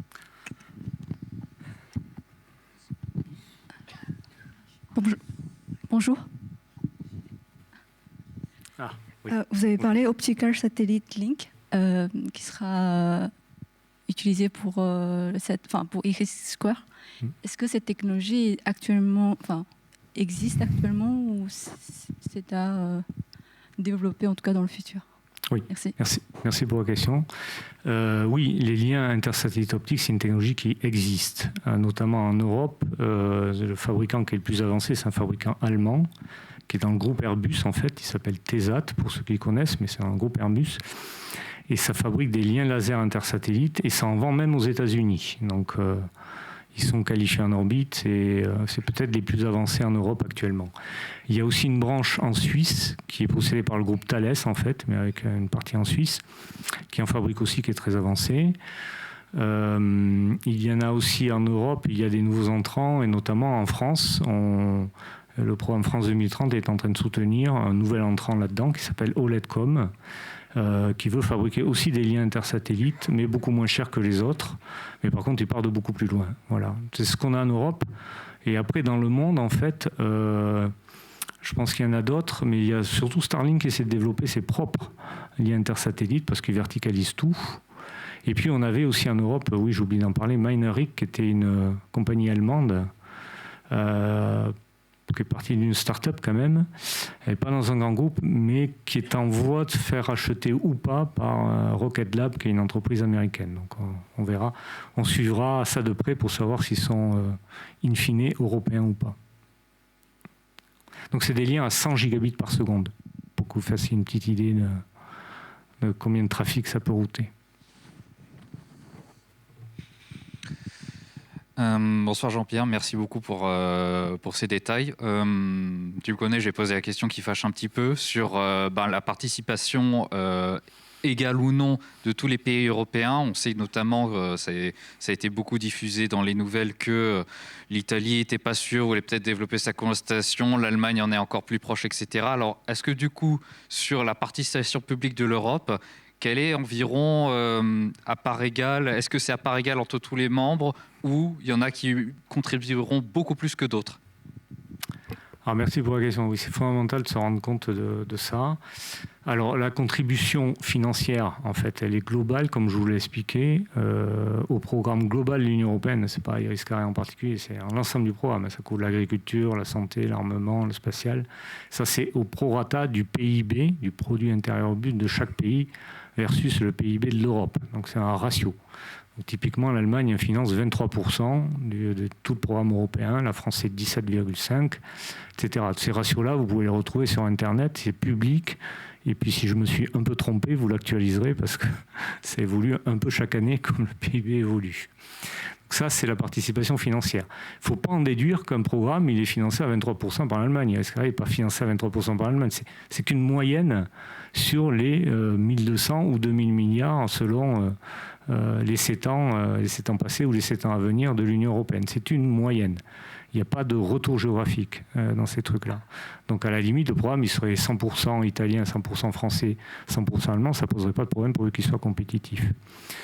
Après, il y a un autre axe, qui est l'axe d'utilisation, en fait. Donc on a aussi convenu, au niveau européen, de ratios pour l'utilisation de ces capacités, puisque évidemment, nous allons, dans ma mission internationale, j'ai aussi la mission de connecter tous nos institutionnels, pas la partie commerciale, hein, ça c'est les opérateurs, mais la partie institutionnelle, avec mes collègues de la coordination internationale, nous allons connecter tous les ministères, les armées, l'intérieur, le transport, tous ceux qui seront éligibles en fait, hein, voilà. Les ambassades, etc. Donc on a besoin de capacités pour faire ça sur la constellation. Et ça c'est réparti avec des ratios assez intéressants qu'il nous a fallu voter. Mais on est arrivé à peu près à avoir, nous Français, 10% en fait, des capacités. Alors parce qu'il faut savoir qu'en fait, on les a au prorata de notre population, c'est un ratio qui est plus élevé, qui est à peu près 13% aussi, comme le ratio de PIB. Mais il y a quelques capacités qu'on a réservées pour des usages européens là-dessus. Donc il n'y en a que 75% qui revient vers les États membres. Il y a 15% qui va vers l'Union européenne parce qu'elle va connecter ses propres ambassades, elle va connecter sa politique de sécurité et de défense commune, elle va connecter Frontex qui surveille ses frontières. Donc en fait, on en récupère, nous, États membres, directement 75%. Donc ça fait, à la fin, ça fait 10% pour nous. Et pour parler de chiffres, pour ceux qui ont les chiffres en tête, la France va récupérer à peu près 50 gigabits par seconde. L'Allemagne, 60 gigabits par seconde. Alors ça vous dit peut-être pas grand-chose, mais par rapport à ce qu'on a déjà en satellite, avec nos satellites souverains, il y a un ordre de grandeur. Un ordre de grandeur, c'est x10. Voilà. Donc c'est beaucoup, beaucoup plus, en fait. Et c'est beaucoup, beaucoup mieux parce que les terminaux sont plus petits, la latence est plus faible. Enfin, voilà. J'espère que j'ai répondu à ta question. Alors, l'Allemagne et l'Italie, comment ils se comportent par rapport au programme? Oui, il y avait ça aussi dans la question. D'accord. Alors ça, c'est plus polémique, évidemment. Alors, on va commencer par nos amis italiens, nos chers amis italiens, puisque Philippe l'a rappelé, j'ai eu l'honneur aussi de piloter un programme franco-italien pendant 10 ans, avec des collègues qui sont encore là dans la salle, et je vous remercie d'être là. C'était une aventure extraordinaire, on les aime beaucoup. Ils ont un gouvernement actuellement qui est très pro-atlantiste, comme vous l'avez vu, et très souverainiste. Donc la période qu'on a connue de programme européen avec les Italiens, elle est strictement révolue. Ils ne pensent qu'à un truc, c'est faire des programmes avec nos amis américains. Et bien, de fait, ça se traduit aussi dans la connectivité. Donc ils ont eu des intentions il y a à peu près 1 an et qui perdurent, de se connecter directement sur Starlink, en fait, tout bêtement, y compris leurs usages gouvernementaux sécurisés. Ce qui, pour l'Italie qu'on a connue de très près, était quelque chose qu'ils n'auraient jamais osé imaginer avant. Mais leur gouvernement les pousse à faire ça parce qu'ils ont des enjeux commerciaux extrêmement importants et politiques avec les États-Unis. Néanmoins, il y a des voix qui se font entendre en Italie et qui savent ce que c'est que la souveraineté du pays et qui ont contredit cette option-là et qui ont fait monter cette voie-là avec deux voies alternatives qui ont monté. Bien sûr, la voie européenne Iris Carré, mais avec des Italiens qui ne sont pas satisfaits de leur part dans Iris Carré, part qui n'est pas définie, comme je vous l'ai indiqué. Tout est en compétition, donc eux voudraient que ce soit préattribué, mais on verra à la fin. Donc ils auront peut-être une part intéressante, mais ils ne le savent pas encore. Et le deuxième volet qui est développé, c'est une constellation nationale. Donc ils sont en train d'étudier une constellation italienne, 100% italienne. Par contre, ils nous confient en privé et sous le manteau qu'ils n'en ont pas les moyens financiers. Ils ont les moyens financiers de l'étudier, mais pas les moyens de la développer. Il faut quand même des milliards pour la développer. Voilà pour l'Italie. Donc, à leur habitude, ils ont plusieurs fers au feu. Ils décideront en temps utile de leur priorité entre Starlink et Iris-Carré, vraisemblablement. L'Allemagne, c'est plus compliqué. L'Allemagne, c'est plus compliqué parce que c'est un pays leader en Europe et on ne peut pas faire des programmes européens sans les Allemands. Et depuis le départ, ils se sont plaints de ne pas être assez impliqués dans Iris-Carré. Alors en fait, ils le sont. Ils le sont au niveau industriel, puisque OHB pourrait être un acteur des satellites MEO, même si ce n'est pas encore attribué. Les liens intersatellites, on a parlé de TESAT, ça coûte très cher ces trucs-là. Donc Deutsche Telekom, c'est l'opérateur allemand. Il y a beaucoup d'Allemands, il y a beaucoup d'équipementiers. Il y a un gros retour allemand dans ce programme-là. Mais il n'y a pas de drapeau allemand. Le TESAT, il n'est pas allemand. SES, il n'est pas allemand. Hispasat, il n'est pas allemand. Et il n'y a qu'OHB dans les industriels qui est allemand. Et ce n'est pas suffisant pour eux. Donc ça, ils l'ont manifesté à plusieurs reprises. Ils ont essayé de bâcher Iris-Carré dans le gouvernement qu'ils avaient au préalable. Depuis qu'il y a Frédéric Merz, il y a une amélioration au niveau politique, on va dire, avec un conseil des ministres franco-allemands qui s'est tenu fin août pour ceux qui suivent l'actualité, et des déclarations communes du président de la République et du chancelier qui ont renouvelé leur engagement dans Iris-Carré. Mais en parallèle, on sait que l'armée allemande réfléchit à sa propre constellation. Elle veut faire sa propre constellation à elle toute seule. Pour ses besoins militaires, à elle toute seule. Voilà. Et sans partenariat public-privé, juste pour les militaires allemands. Alors, pour qui connaît un petit peu le déploiement des armées en Europe ou de l'armée allemande, on sait très bien que le besoin ne justifie pas ce genre de choses, surtout qu'ils bénéficient d'énormes capacités sur Iris-Carré. C'est un sujet industriel, c'est un sujet de moyens financiers. Comme vous le savez, l'Allemagne a décidé, juste avant la nomination du chancelier Merz, de se réarmer. Donc, ils ont un programme d'investissement massif en faisant de la dette, ce qui ne leur était pas autorisé depuis 80 ans. Tout le monde aura compris.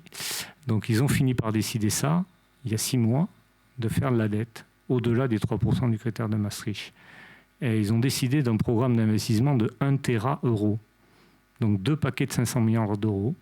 500 milliards sur des infrastructures, ils en ont besoin, les autoroutes qui vieillissent, les ponts, les machins, et 500 milliards sur l'armement. Ils veulent réarmer l'Allemagne et l'Europe, à cause de la menace russe, évidemment. Et donc, depuis ça, les industriels allemands, ils leur proposent des projets de constellation nationale allemande. Voilà. Donc on attend de voir ce qui va se passer, les décisions qui seront prises, mais pour l'instant, on vit sous cette menace. Nous, on pense qu'il faut mutualiser ça à l'échelle européenne. On pense qu'il n'y a pas un seul pays en Europe qui a suffisamment de besoin pour justifier à lui seul d'avoir 300 satellites pour lui tout seul. Même pas la France, et pourtant c'est le pays le plus déployé en Europe. Pays européen le plus déployé sur le champ de bataille. On n'a pas ces besoins-là. On a besoin d'être ensemble pour justifier les besoins, et on a besoin d'être ensemble, nous semble-t-il, pour financer l'ensemble. De rester collectif. D'autres raisonnent un peu différemment. Nous verrons qui passe aux actes et qui ne passe pas aux actes. Et du coup, est-ce que les Allemands sont dans GovSatcom? Tu ne l'as pas cité, les Satcom BW? Oui, c'est vrai. Non. En fait, ils sont en tant qu'utilisateurs, puisqu'ils bénéficient des capacités comme tout utilisateur, Philippe. Et puis, mais par contre, ils n'ont pas fourni de capacités, non. Ils ne les fournissent pas, non. Okay. C'est un signe. Mais par contre, tu vois, c'est assez contradictoire les Allemands parce que dans les centres GovSatcom, les hubs, ils vont être installés dans certains pays, puisque là aussi, il y a eu un appel d'offres pour fabriquer les bâtiments de GovSatcom. Ils sont un peu plus petits qu'Iris-Carré, mais ils existent. Eh bien, il y a 2 pays qui ont gagné, c'est la Grèce et l'Allemagne. L'Allemagne a postulé sur GovSatcom sans être fournisseur et en disant que ce programme-là ne l'intéressait pas. C'est assez, vous voyez que c'est assez opportuniste aussi des fois. Voilà. Merci. Avec plaisir.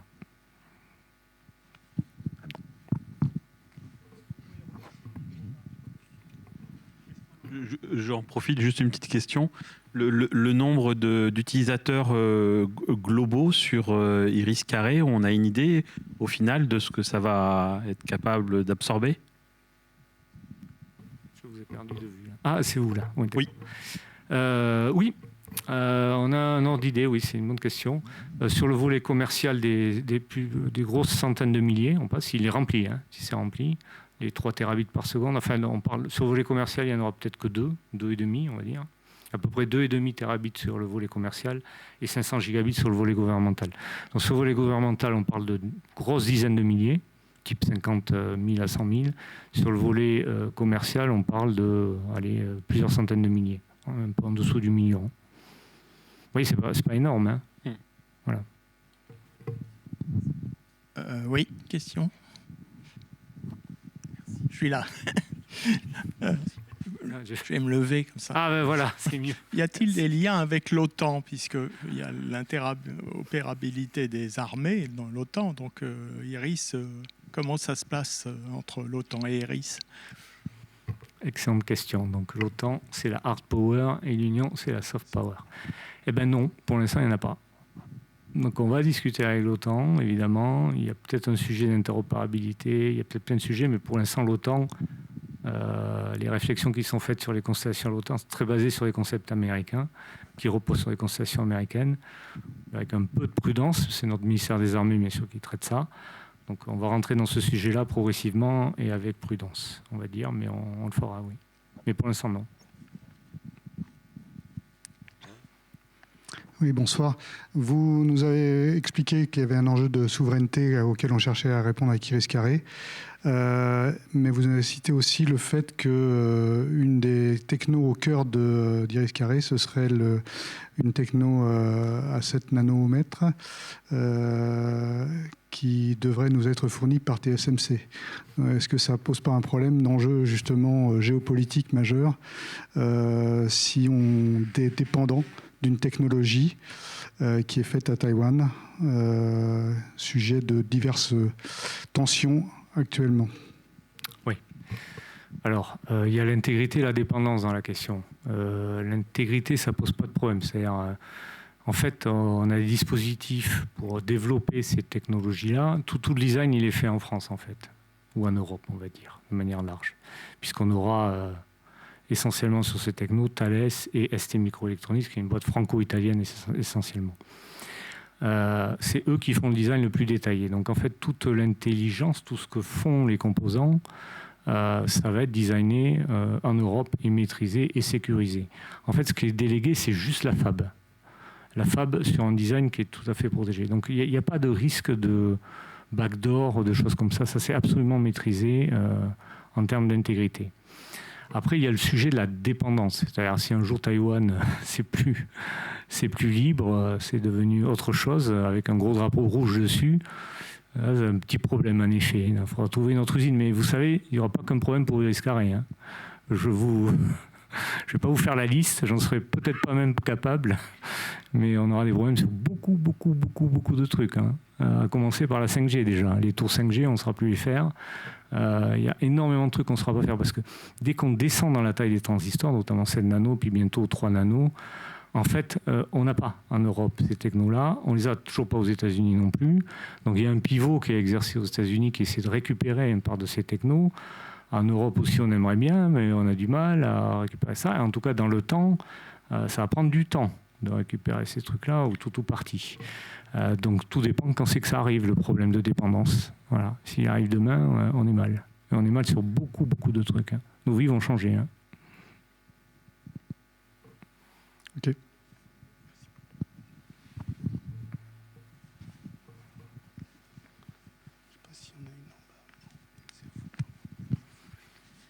Bonsoir, merci beaucoup pour la présentation. Vous avez parlé d'Iris Carré du coup pour interconnecter les bateaux, les avions, les bus. Est-ce qu'il est imaginable d'utiliser Iris Carré pour interconnecter d'autres satellites européens, du coup de facto d'avoir des programmes spatiaux européens dans le futur qui n'auront plus besoin de leur propre segment sol? Ah oui. Merci. Ah oui, excellent, merci. J'ai oublié d'en parler. Il y a un relais spatial dans Iris Carré, effectivement. Il y a une mission de relais spatial. Donc c'est exactement ce que vous dites. On peut connecter les satellites. Alors de deux manières. Soit si ils ont un petit débit de connexion, on les connecte comme des utilisateurs terrestres, en RF, donc par les liens d'usage, KA ou KU. Je ne vais pas parler des fréquences non plus. Je vais faire un petit aparté sur les fréquences. Donc un RF, typiquement si c'est quelques dizaines de mégabits. Par contre, si c'est du gros trunking de data, des gros satellites d'observation voire d'écoute électromagnétique, on va dire. Là, ce sera un trunking qui sera fait par des liens laser. Là aussi, on utilisera les liens laser déjà installés, voire on les augmentera un petit peu si c'est nécessaire. Alors, je profite de votre question pour vous parler des fréquences, parce que c'est un sujet peut-être un peu technique, mais qui est vraiment très important en termes de souveraineté. Les fréquences qu'on utilise sur Iris Carré, c'est des fréquences sur lesquelles on est en priorité numéro 1 au monde, en fait. C'est mal connu, mais on est devant les Américains au niveau des droits d'usage des fréquences, de tout ce qui est utilisé sur Iris Carré. Donc, pour ce qui concerne les fréquences commerciales en orbite LEO, donc OneWeb, ils travaillent en bande KU. Bon, pour ceux qui savent, c'est le 12-14 gigas. Ces droits fréquentiels-là, c'est les mêmes que ce Starlink. Par contre, ils ont été déposés avant. Donc, déposés avant, ça veut dire être prioritaire. C'est-à-dire que OneWeb est prioritaire sur Starlink. Donc, c'est le filing numéro 1 au monde, OneWeb. Donc, Iris Carré, numéro 1 au monde, en KU. Pour ce qui concerne la bande K civile, en orbite MEO à 8000 km, il s'agit des droits fréquentiels de O3B, OSA 3 billion, à 8000 km. Là aussi, c'est un système MEO existant, je vous l'ai dit, il y a 10 satellites. Là aussi, c'est priorité numéro 1 au monde sur cette orbite-là. Et pour les droits, alors, il y a une troisième bande de fréquence, qui est une fréquence gouvernementale, qui s'appelle la bande K militaire, qui est installée à la fois sur les satellites LEO et les satellites MEO, donc à 1200 et à 8000 km. Et ces fréquences-là, elles ne sont pas utilisées aujourd'hui. Par contre, on a déposé un filing, nous Français, qu'on a versé à l'Europe, et on a été les premiers à le faire, parmi les premiers à le faire. Et dans la liste, on est la priorité numéro 1 de ceux qui sont crédibles au monde, devant tous les autres. Donc en fait, on a des droits fréquentiels qui sont numéro 1 au monde devant tout le monde. Ce serait tellement dommage de ne pas les utiliser, n'est-ce pas ?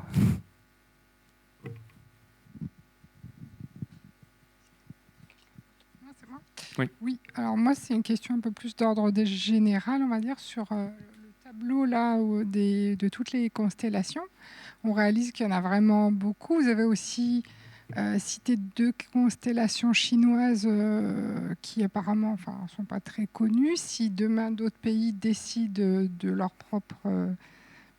de faire des constellations avec des milliers là, de satellites, c'est régulé de quelle manière les orbites puisque ça commence à faire beaucoup et il y a bien un moment où ça va... Voilà.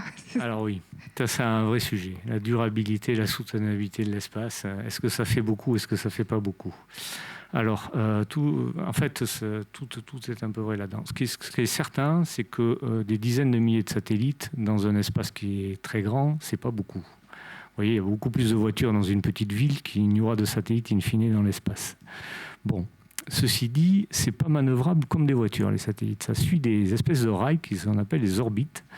Et donc, en fait, une fois qu'ils y sont sur ces rails, ils n'en sortent pas trop. On peut les propulser pour les faire dériver un petit peu, mais pas tant que ça.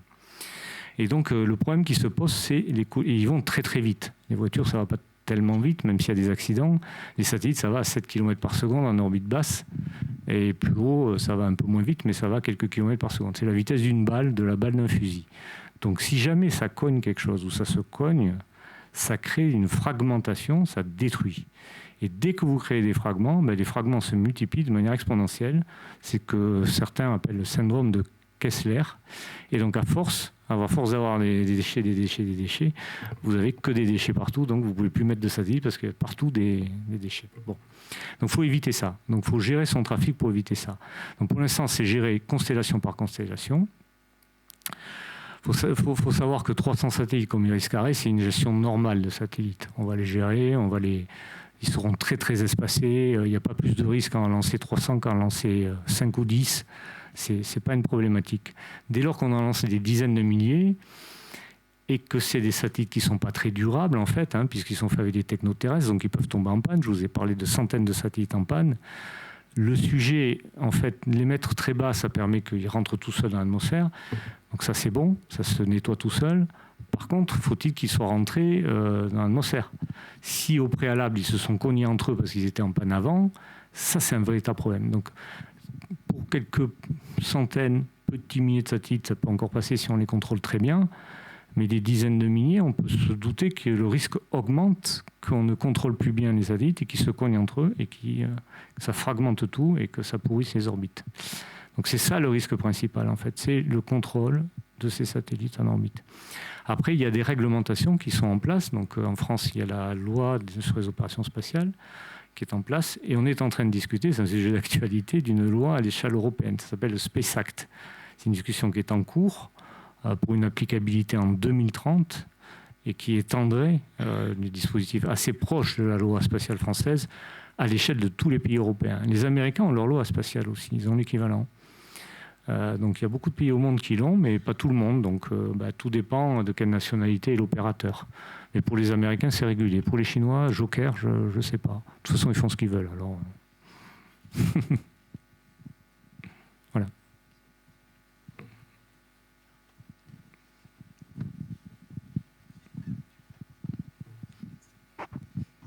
Bonsoir. Bonsoir. Ah, pardon. Oui, merci pour votre présentation. J'avais une question sur les puces de 7 nanomètres. Dans l'espace, il y a des rayonnements cosmiques qui posent des problèmes à tous les appareils électromagnétiques. Est-ce que ça existe déjà? Si oui, comment ils font pour les protéger? Et sinon, comment est-ce que vous comptez faire pour protéger ces puces? Merci. Alors oui, ces technos-là, c'est des technos FDSOI, donc ça va être des technos qui vont résister aux radiations. En tout cas, c'est ce qu'on vérifie, évidemment, c'est clé, ce que vous dites, c'est fondamental. On ne peut pas prendre n'importe quel techno terrestre, la mettre en orbite sans avoir des problèmes. C'est d'ailleurs ce qui arrive des fois, je pense à Starlink, qui prend le truc le plus performant et qui le met en orbite, et puis après ça marche pas. Ils le mettent relativement bas, donc à 500 km, évidemment, il y a moins de radiation. À 1200, il commence à y en avoir beaucoup, comme vous le soulignez. À 8000, il y en a énormément. C'est presque comme l'orbite géostationnaire. C'est presque comme si on était libéré du champ magnétique terrestre, quasiment. Donc oui, il y a un problème, mais non, ces technos, elles résistent, elles sont testées pour. Et celles qu'on choisit là, elles sont véritablement testées pour résister à ça. Donc on les sélectionne en conséquence. Et les composants sont en cours de sélection, et donc non, c'est bien avancé. On pense que le risque est un peu derrière nous par rapport à l'environnement. Le risque est devant, c'est plutôt la capacité d'embarquer en orbite tout ce processing 5G. Puisqu'en fait, une tour 5G, ça consomme énormément, en fait. On ne s'en rend pas compte, mais ça consomme beaucoup d'énergie électrique, en fait. Et dès lors qu'on le met dans l'espace, on a des panneaux solaires sur les satellites, comme vous savez, mais enfin, l'énergie, elle est un peu limitée. Il faut l'embarquer, il faut la lancer, etc. Le coût d'une plateforme de satellite, c'est un tiers du coût de la plateforme, c'est le générateur solaire. Donc ça coûte aussi. Et c'est ce problème de dissipation de puissance et de consommation qui est aujourd'hui le problème qui fait le plus souffrir les ingénieurs sur Iris Carré.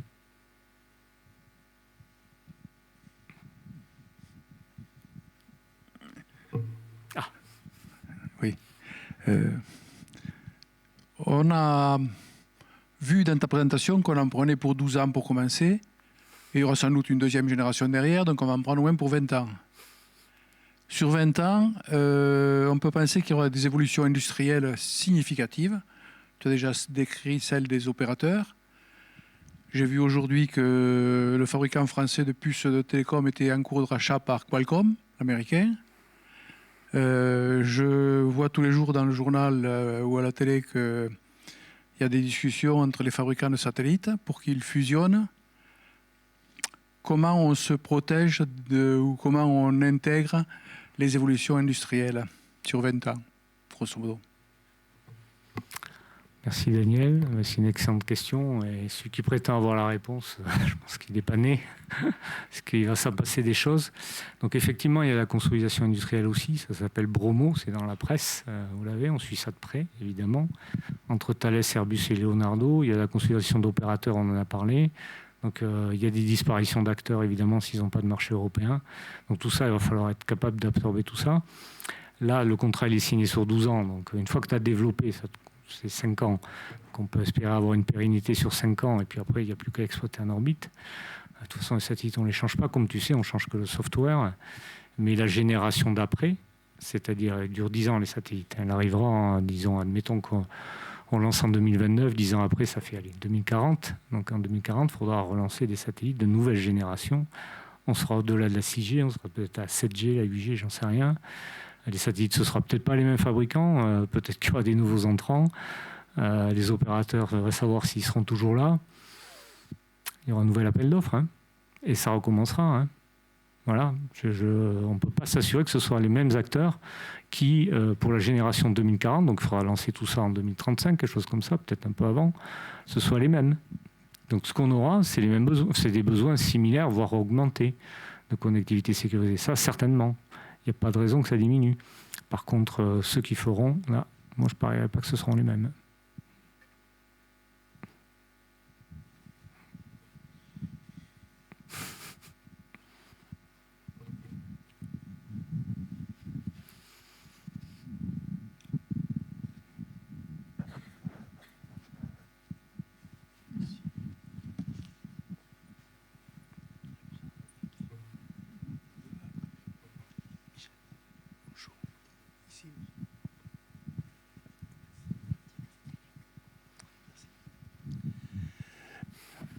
Oui, merci Jean-Pierre pour la présentation qui est très claire.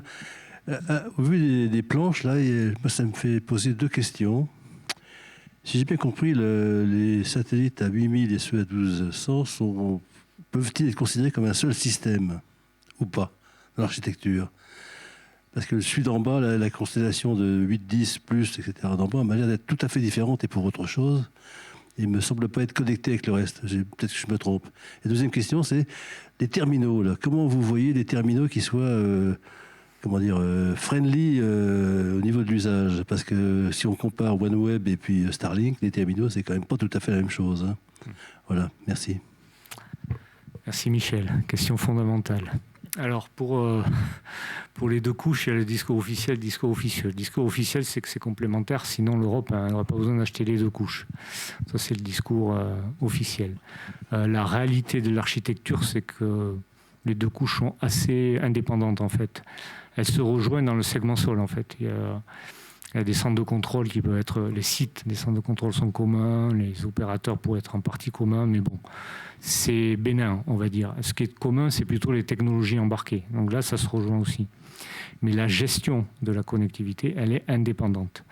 Et en fait, vu qu'il y a deux enjeux commerciaux, puisque, comme vous l'avez compris, chacun des opérateurs, EUTELSAT, TSS, met à peu près 2 milliards dans ce truc-là, chacun vise un marché qui est à peu près le même que celui de son concurrent en fait. C'est connecter les avions, les bateaux, les trains, les entreprises, c'est du business to business. En fait, ils ont le même marché, donc ils sont concurrents. Ils sont concurrents avec deux choix techniques assez différents, comme tu le soulignais. L'un en orbite MEO, donc plus haut, mais moins de satellites. Et l'autre en orbite LEO, donc plus de satellites, mais plus bas. Donc des terminaux en LEO qui vont être plus petits, puisque les satellites sont plus près de la Terre. Terminaux en MEO qui vont être plus gros. Et donc il y a une course effrénée là, de SES pour faire grossir les satellites MEO pour justement compenser ce désagrément. Donc en fait, sur le volet commercial, il y aura une concurrence assez frontale des services, de manière absolument évidente. Sur le volet gouvernemental, puisqu'il y a de la bande carré militaire sur les deux couches LEO et MEO, c'est un peu moins flagrant. Nous, on pense pour nos usages principaux ministériels qu'on va surtout utiliser le LEO parce que, tout bêtement, les terminaux seront plus petits et la latence sera un peu plus faible, mais surtout, ils seront plus petits. Mais on n'exclut pas d'utiliser aussi un peu de MEO ou même des usages avec les deux couches dès lors qu'on en aurait besoin pour des raisons de couverture, de haute latitude ou de choses comme ça, de complémentarité ou d'objets qui seraient très mobiles et donc auraient des angles de vue qui seraient très masqués par leur mobilité, tu vois, des avions un peu agiles, des choses comme ça. Donc on n'exclut pas qu'il y ait quelques cas d'usage très spécifiques qui puissent utiliser les deux à la fois avec des terminaux qui se connectent sur les deux couches en même temps. Mais on parle vraiment de trucs un peu de luxe, quoi. Hein. On ne parle pas des usages principaux. Donc ça, c'est pour le premier volet de la question. Le second volet, qui est tout aussi fondamental, c'est celui des terminaux utilisateurs. Qu'est-ce qu'on va faire en Europe là-dessus? Alors, c'est vrai vous pouvez penser qu'on part de loin, mais ce n'est pas tout à fait le cas. En fait, pour ceux qui ont déjà utilisé Starlink, vous avez vu, les antennes, elles sont extra plates. C'est de moins en moins cher, puisqu'au départ, c'était subventionné, mais désormais, ils ont des usines où ils sortent 1 million de terminaux par année. Donc ça y est, ils sont passés à l'échelle industrielle. Ça va valoir, en coût de fabrication, moins de $400. Probablement, sur Kuiper, ils annoncent aussi Amazon des terminaux à $400. Et des fois, ils font des offres l'été où ils offrent à 100 €. Bon, ils prennent un peu sur eux, mais bon, le fait est que ils en font des millions et des dizaines de millions. Donc évidemment, avec ces volumes-là, ils sont moins chers. Nous, avec nos volumes, on ne pourra pas accéder à ces prix-là. Mais pour autant, on a les technologies. Puisque les technologies, en fait, c'est les technologies d'antenne active sur ces terminaux-là, ou d'antenne passive. Il y a deux technos, en fait. Il y a des antennes à petits éléments rayonnants passifs, on va dire, où l'émetteur est derrière. Et puis, il y a des antennes carrément actives où les émetteurs sont associés à chaque élément rayonnant. Ces deux technos, on les a, soit par des startups, soit par des entreprises consolidées en Europe. Premièrement, on sait faire le design. Et deuxièmement, quelque chose qu'on ne sait pas trop, mais là, je n'ai pas trop envie d'en parler trop en détail, mais ceux qui fabriquent les composants, ils sont en Europe, y compris ceux des constellations qui ne sont pas en Europe. Donc en fait, les fabricants de composants, on les a.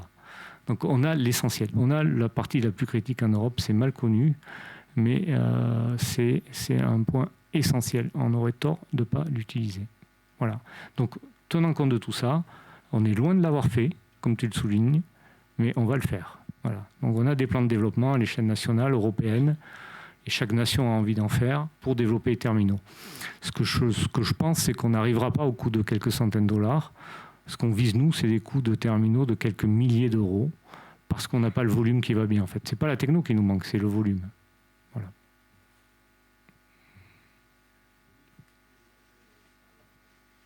Pardon. Ben écoute, on va considérer ça comme un statement. Absolument. Merci pour la présentation. J'avais juste une petite question. Là. C'est Thales qui a gagné donc, une phase de de-risking là, pour 1 an. La conclusion de la phase de de-risking, ça sera un go, no-go ou ça sera on continue J'ai pas compris. Et la conclusion, ce sera puisque là, il y a un contrat qui a été gagné par Thales pour une espèce de phase de de-risking, là, comme vous avez dit. Oui. Et la fin de cette phase, ça sera quoi si effectivement il y a des risques qui ont été levés ou des problèmes? Ah, bon, alors peut-être vous êtes dans le domaine. Donc, la fin de la phase d'un an, en fait 14 mois, c'est une preliminary design review, une revue de définition préliminaire.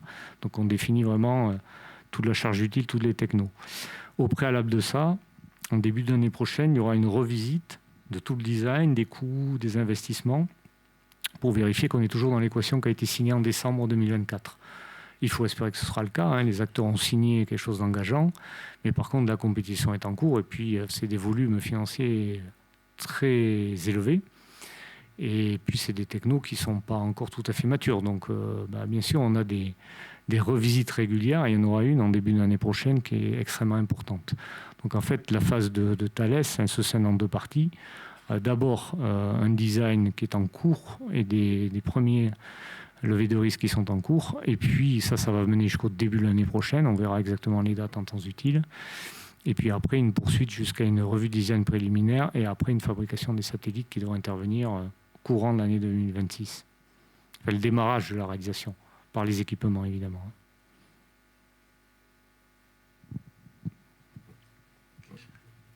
Une autre question, SpaceX, on a vu dans la presse qu'ils annonçaient potentiellement qu'il y ait des terminaux commerciaux 5G qui sont en capacité de communiquer avec leur réseau de satellites, donc des terminaux commerciaux actuellement qui sont ceux qui circulent. Hein. Est-ce qu'il y aura aussi cette possibilité avec Iris Carré d'utiliser les terminaux 5G pour la voix est-ce que ça sera potentiellement possible ou est-ce que ça nécessitera forcément de nouveaux terminaux complètement qui n'existent pas actuellement sur le marché? Merci pour la question. Mais là, on va rentrer dans un domaine qui est vraiment très intéressant. C'est que ce qu'a annoncé Starlink, en fait, ça résulte de l'achat qu'ils ont fait de droits d'usage fréquentiel dans ce qu'on appelle la bande S, à 2 gigas. Donc, c'est des bandes qui sont déjà dans vos smartphones, vous voyez. C'est avec ces bandes-là que vous communiquez tous les jours sur vos smartphones. Alors ça permet des débits très élevés dès lors qu'on est près des tours. Mais dès lors qu'on a des satellites dans ces fréquences-là, les débits qu'on aurait en bande S, c'est des débits relativement modestes. On parle d'1 mégabit par seconde typiquement pour le lien spatial. Je ne parle pas de ce que vous avez sur vos smartphones. Hein. Vous avez plutôt 100 mégabits si vous êtes près de la tour. Bon, donc c'est ça qu'a acheté Starlink en fait. Sur sa connectivité Starlink actuelle, qui est la bande KU, vous savez, les petites antennes plates, là, vous avez 100 mégabits par seconde, mais ce n'est pas en 5G ça. Ça, c'est un standard propriétaire. C'est la fibre en orbite et c'est un standard propriétaire. Là où Starlink va développer la 5G, c'est juste pour connecter des smartphones à ces satellites et à ces futurs satellites. Donc, ils viennent d'acheter pour 17 milliards des droits d'usage fréquentiel à EchoStar, qui est un acteur américain. Et il va devoir développer dans les 2 ans qui viennent, en tout cas c'est l'annonce qu'il a faite, 2000 satellites, les lancer dans ces fréquences-là, parce qu'il en a quelques-uns, mais ils ne sont pas tout à fait dans ces fréquences-là, pour développer un usage mondial pour tous les smartphones. Il faudra faire un peu pivoter les smartphones, enfin pivoter. Il faudra faire améliorer un peu les smartphones, qui sont déjà en bande S, mais il faudra étendre un peu leur gamme fréquentielle, mais ce n'est pas beaucoup de modifications. Donc les fabricants, Apple, tout ça, devront intégrer ces modifications-là, Samsung et compagnie, en tout cas ceux qui voudront bien. Et une fois que tout ça sera fait, peut-être dans 2 ans, mais vraisemblablement dans 2 ans, Starlink va connecter tous vos smartphones sur des satellites. Et donc vous pourrez, dès lors que vous n'aurez plus la couverture de vos tours sur vos smartphones, vous connecter en race campagne sur du Starlink. N'attendez pas de regarder le match de foot en direct, hein. Ou alors ce sera à 500 kilobits ou 1 mégabit. Ce sera pas comme à la maison quand même, hein. Mais ça permettra tout un tas d'usages en fait, hein. Tout un tas d'usages, hein. La voix notamment, hein. La voix c'est compressé numérique, c'est 15 kilobits, donc c'est rien du tout, hein. Le messaging, enfin tout un tas d'usages qui seront possibles, en effet. C'est ça qui va arriver. C'est un peu différent de la fibre en orbite qu'on travaille avec Iris Carré. Donc on a aussi des avant-projets de faire ce qu'on appelle du direct to device, D2D, donc en bande S, à l'échelle européenne. Mais on est dans les phases très très amont, on n'est pas dans des phases opérationnelles capacitaires et on n'est pas prêt de le faire en Europe tout de suite, donc pas avant 5 ou 10 ans je dirais. Et d'ici là, évidemment, Starlink aura connecté tout le monde, hein, voilà. C'est ça qui se passe. On n'avait jamais vu dans le spatial un achat de droits fréquentiels à 17 milliards. Alors, il n'y a pas que des fréquences spatiales, hein, dans ce qu'ils ont acheté, il y a aussi des fréquences terrestres, mais enfin, quand même, une telle valorisation, ça s'était jamais vu. C'est un truc absolument exceptionnel, dont beaucoup se demandent s'il va arriver à le rentabiliser. Jusqu'alors, il y arrive, ou il n'y arrive pas, on n'en sait rien en fait. À la fois ses lanceurs et sa connectivité Starlink, nos meilleurs experts ne savent pas dire si c'est rentable ou pas rentable. Ce qu'on est sûr, c'est que désormais, ils gagnent plus d'argent avec les abonnements de Starlink qu'ils n'en consomment à relancer des satellites et à renouveler sa constellation. Désormais, il a une EBITDA positive sur Starlink. Ça, c'est clair, désormais. Il rentre 6 milliards, je crois, il en dépense 5 par an, vous voyez, il fait quelque chose comme ça. Par contre, de la rembourser les 10-15 milliards qu'il a dépensés au départ, on ne sait pas. Et sur la bande S, c'est la même histoire, on ne sait pas s'il y arrivera. Il bénéficie en fait de contrats énormes du gouvernement américain. Il bénéficie aussi d'actionnaires privés qui ne sont pas comme les actionnaires européens, qui ne demandent pas un retour sur investissement de 15% par an et qui jouent tout, comme les capitalistes américains, sur la valorisation de la boîte. Donc à partir du moment où Elon Musk, c'est l'homme le plus riche du monde, parce que ces boîtes sont valorisées à je ne sais plus combien de centaines de milliards, leurs actions montent, et leurs actions montent, ils estiment qu'ils gagnent de l'argent comme ça. Ils ne demandent pas un retour sur investissement immédiat, ils demandent une valo. Et c'est une prise de risque énorme, parce que la valorisation du jour au lendemain peut s'écrouler. Donc nos capitalistes européens, ils n'y croient pas à ces modèles-là. Eux, ils veulent du retour tous les ans, et des dividendes. Ben voilà. Ça leur permet de faire des choses qu'on ne sait pas faire. Bonjour, merci pour la présentation. Je profite qu'on soit sur ce tableau. Il y a des chiffres sur le coût estimé pour SpaceX qui sont aux alentours de 7 milliards pour 12 000 appareils en orbite à terme. Pour Eutelsat, si on cumule la Gen 1 et la Gen 2 qui n'est pas encore sortie, on est sur 7 milliards pour un total d'à peu près 1000 appareils. Il y a un ordre de grandeur de 10 entre le nombre d'appareils lancés par Eutelsat et lancés par SpaceX pour un budget qui est relativement similaire. Comment on justifie un tel écart de performance économique à la production des terminaux et des appareils entre les deux systèmes? Très bien. Les chiffres sont de niveau de fiabilité relativement faible. Mais néanmoins, le sujet est là. Vous avez tout à fait raison. Donc, sans se concentrer précisément sur ces chiffres-là, sur le sujet lui-même, en fait, OneWeb, quand ça a été développé, vous savez que les premières constellations, ça a été développé par des Européens, y compris pour le marché américain. La première constellation commerciale, c'était Globalstar, c'était développé par Alcatel Alenia Space. Ensuite, il y a eu Iridium, il y a eu Motorola, mais il y a eu aussi Thales Alenia Space. Et puis, il y a eu OneWeb, Airbus Defence and Space. Bon, elles sont toutes passées en chapitre 11, donc elles ont toutes fait faillite. Comme on le disait précédemment, c'est un monde très compliqué. Starlink, ils ne font pas faillite pour les raisons que je viens de vous expliquer, mais peut-être qu'ils ne le feront jamais, hein, peut-être qu'ils gagneront de l'argent in fine, mais on verra. Et c'est probable. À la fin des fins, c'est probable, puisqu'ils adoptent le modèle des GAFA. C'est un modèle des GAFA, ils mettent en place des solutions numériques, ils absorbent tous les consommateurs mondiaux, y compris vous, y compris moi. Et puis une fois qu'ils ont le monopole d'utilisation à quelques-uns, voilà, c'est eux qui font le bénéfice en fait, hein, à la fin des fins. Mais pour ça, il faut avoir une vision très long terme et monopolistique, voilà, de dominance complète. Voilà, et c'est ce qui se passe sous nos yeux. Alors après, comment fait SpaceX pour être pas si cher? En fait, la clé, c'est la fabrication des satellites et le coût des lancements. Ça paraît évident, mais leurs satellites, ils sont donc fabriqués en grande série. Ils coûtent de ce qu'on croit savoir, mais on n'a pas de preuves. Pour un satellite d'une tonne, à peu près 1 million, on va dire. C'est à peu près ça qu'ils font. Donc c'est plus près du coût d'une voiture que du coût d'un satellite, en fait. Ils y mettent d'ailleurs des technos qui sont des technos de composants qui ne tiennent pas, comme on le disait tout à l'heure, toujours l'environnement, mais c'est pas grave. Et alors, s'il y en a quelques pourcents en panne, ils sont pas chers, on les remplace. Et la deuxième grosse équation qui leur fait arriver à des coûts de mise en orbite absolument exceptionnels, c'est leur lanceur réutilisable, en fait.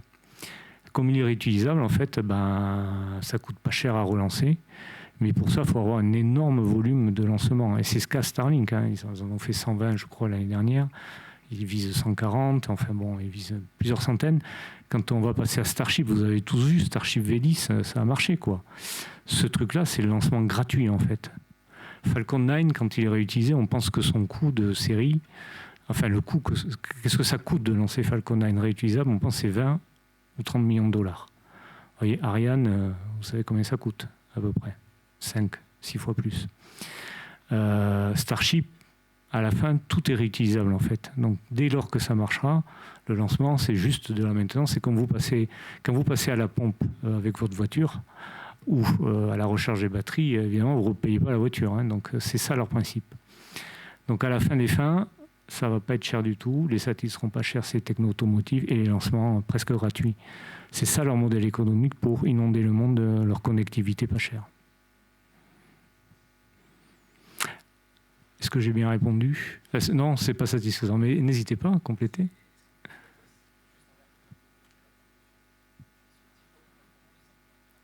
Pas loin, ouais. Pas loin. Alors, il est vrai que OneWeb, aujourd'hui, c'est quand même la techno d'avant Starlink. Hein. On est dans des technos analogiques, des satellites qui font 150 kg, qui sont à faible capacité. Les Starlink, les futurs, ils feront 1 terabit par satellite. Les OneWeb, je ne sais plus, c'est quelques gigabits, 7 gigabits, je crois, par satellite. Vous voyez, donc Iris Square, ce sera beaucoup plus, ce sera 40 gigabits par satellite. Il y a aussi toute la techno numérique qui est embarquée. C'est fondamental, hein, ce point-là, hein, parce que c'est ça qui délivre à la fin la transmission et le service. Hein, voilà. C'est tout ça, c'est tout cumulé, et ils arrivent à ces rapports-là. Ouais. Aujourd'hui, avec Iris Square, le rapport ne sera pas le même. Mais en même temps, il sera toujours en leur faveur, puisque de toute façon, ils visent un marché, ils ont des effets de série qu'on ne vise pas, puisque faire des dizaines de milliers de satellites et des dizaines de millions de terminaux, forcément, et avoir des lanceurs utilisables, forcément, ils auront des coûts moindres que ceux d'IRIS². Et notre sujet, c'est pas d'être moins cher, en fait. Hein. Je ne sais pas si j'ai été assez convaincant là-dessus. On ne cherche pas à être moins cher, on cherche à être soutenable, et on cherche à fournir une connectivité sécurisée et souveraine, qui ne s'arrête pas quand ils ont envie de l'arrêter.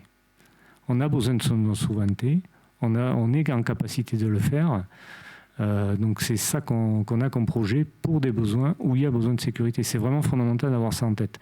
On ne cherche pas à concurrencer Starlink ou Kuiper, ce n'est pas le sujet. Sur les usages sécurisés, on veut notre souveraineté, on va la garder, on en a besoin. Voilà. C'est le mot de la fin ? Je ne sais pas. Peut-être juste une dernière question de ma part. Vous avez mentionné tout à l'heure que les fréquences étaient des atouts importants pour les opérateurs en Europe. Est-ce qu'il n'y a pas un risque que ça devienne aussi un champ de bataille quand on voit le côté un peu Far West aux États-Unis, le multilatéralisme qui est un peu remis en cause? Est-ce que ça va continuer à se discuter entre gens polis et respectueux, ou est-ce qu'on va avoir comme l'a fait Elon Musk avec l'achat récent des fréquences EcoStar, je crois, hein, Écoutez, je crois que dans la question, il y a la réponse. Vous avez tout à fait raison. Merci. C'est le Far West. Merci. C'est vraiment le Far West. Je crois qu'on peut applaudir notre intervenant.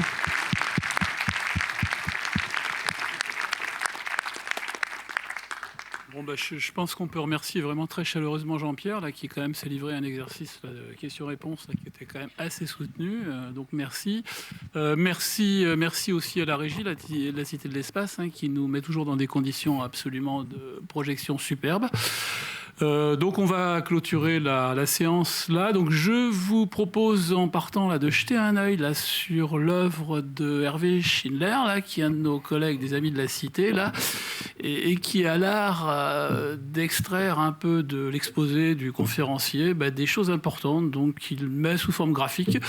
C'est assez original, c'est bien fait. Donc voilà, on a à peu près les temps forts qui sont retranscrits de manière graphique et c'est intéressant à voir. Donc les prochains rendez-vous là.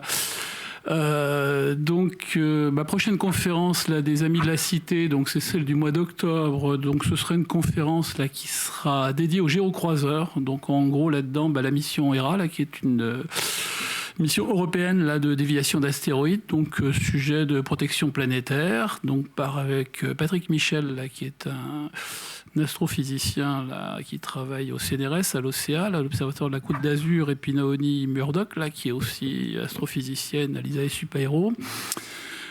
Donc le 28 octobre, donc une semaine après, donc là on a une conférence là qui sera proposée, là, organisée par l'Académie de l'air et de l'espace, puisqu'on relaie aussi leurs événements. Donc ce sera dédié à la mission Chang'e 6 là. Donc Chang'e 6, là, c'est une sonde chinoise là, qui s'est posée sur la face cachée de la Lune et qui a eu, et c'est une première, là, l'opportunité là, de ramener des échantillons lunaires de la face cachée là, sur Terre. Voilà, et puis après ça nous ramène un petit peu plus tard. On innove aussi là, avec des petites conférences délocalisées. Là, donc là, ça fait partie des innovations un peu de l'année, là, de la fin d'année. Donc le 2 octobre, là, on aura ce qu'on appelle des cafés-espaces. Donc c'est des mini-conférences dans des lieux conviviaux. Là, donc en l'occurrence, c'est à Pinsaguel. Et donc cette mini-conférence sera consacrée là, à la mission Vénus Express. Donc retracer un petit peu l'histoire de cette mission là, qui, de mémoire, je crois, s'est achevée en 2014. Voilà. Bon, je ne vais pas passer en revue tous les événements. Là, vous les avez sous les yeux. Et puis la suite, je ne sais pas s'il n'y a pas une autre planche. Non, oui, c'est ça. C'est un peu le panorama de nos activités. Donc l'association des Amis de la Cité d'Espace ne fait pas que des conférences. Ça fait partie des temps forts, mais pas que. Donc il y a des samedis découvertes aussi, là, donc qui sont des rencontres avec des experts là, in situ, là, sur le site de la Cité, donc en petits groupes. Donc peut-être un petit peu plus interactif que les conférences. Nous avons des initiatives aussi là, sur des concours. Donc en 2024, là, il y a eu un concours photo, et pour l'année qui vient, là, donc on lance un concours de dessin, enfin d'illustration là. Donc n'hésitez pas à aller sur notre site là et à faire acte de candidature. Et puis nous avons traditionnellement aussi en fin d'année là une cérémonie là où on remet des prix, on décerne des prix finalement à des personnalités là qui ont marqué un peu l'espace et qui ont notamment contribué à la médiation scientifique là, des activités spatiales. Voilà, on édite aussi une lettre d'information. Enfin, vous avez ça sous les yeux, donc pas mal de trucs. Donc tout ça pour vous dire, n'hésitez pas à adhérer parce que c'est quand même grâce un peu à vos cotisations là qu'on arrive effectivement à faire vivre l'association et à vous proposer toutes ces activités-là. Voilà, sur ces bonnes paroles, je vous souhaite une bonne soirée et puis au plaisir de vous retrouver.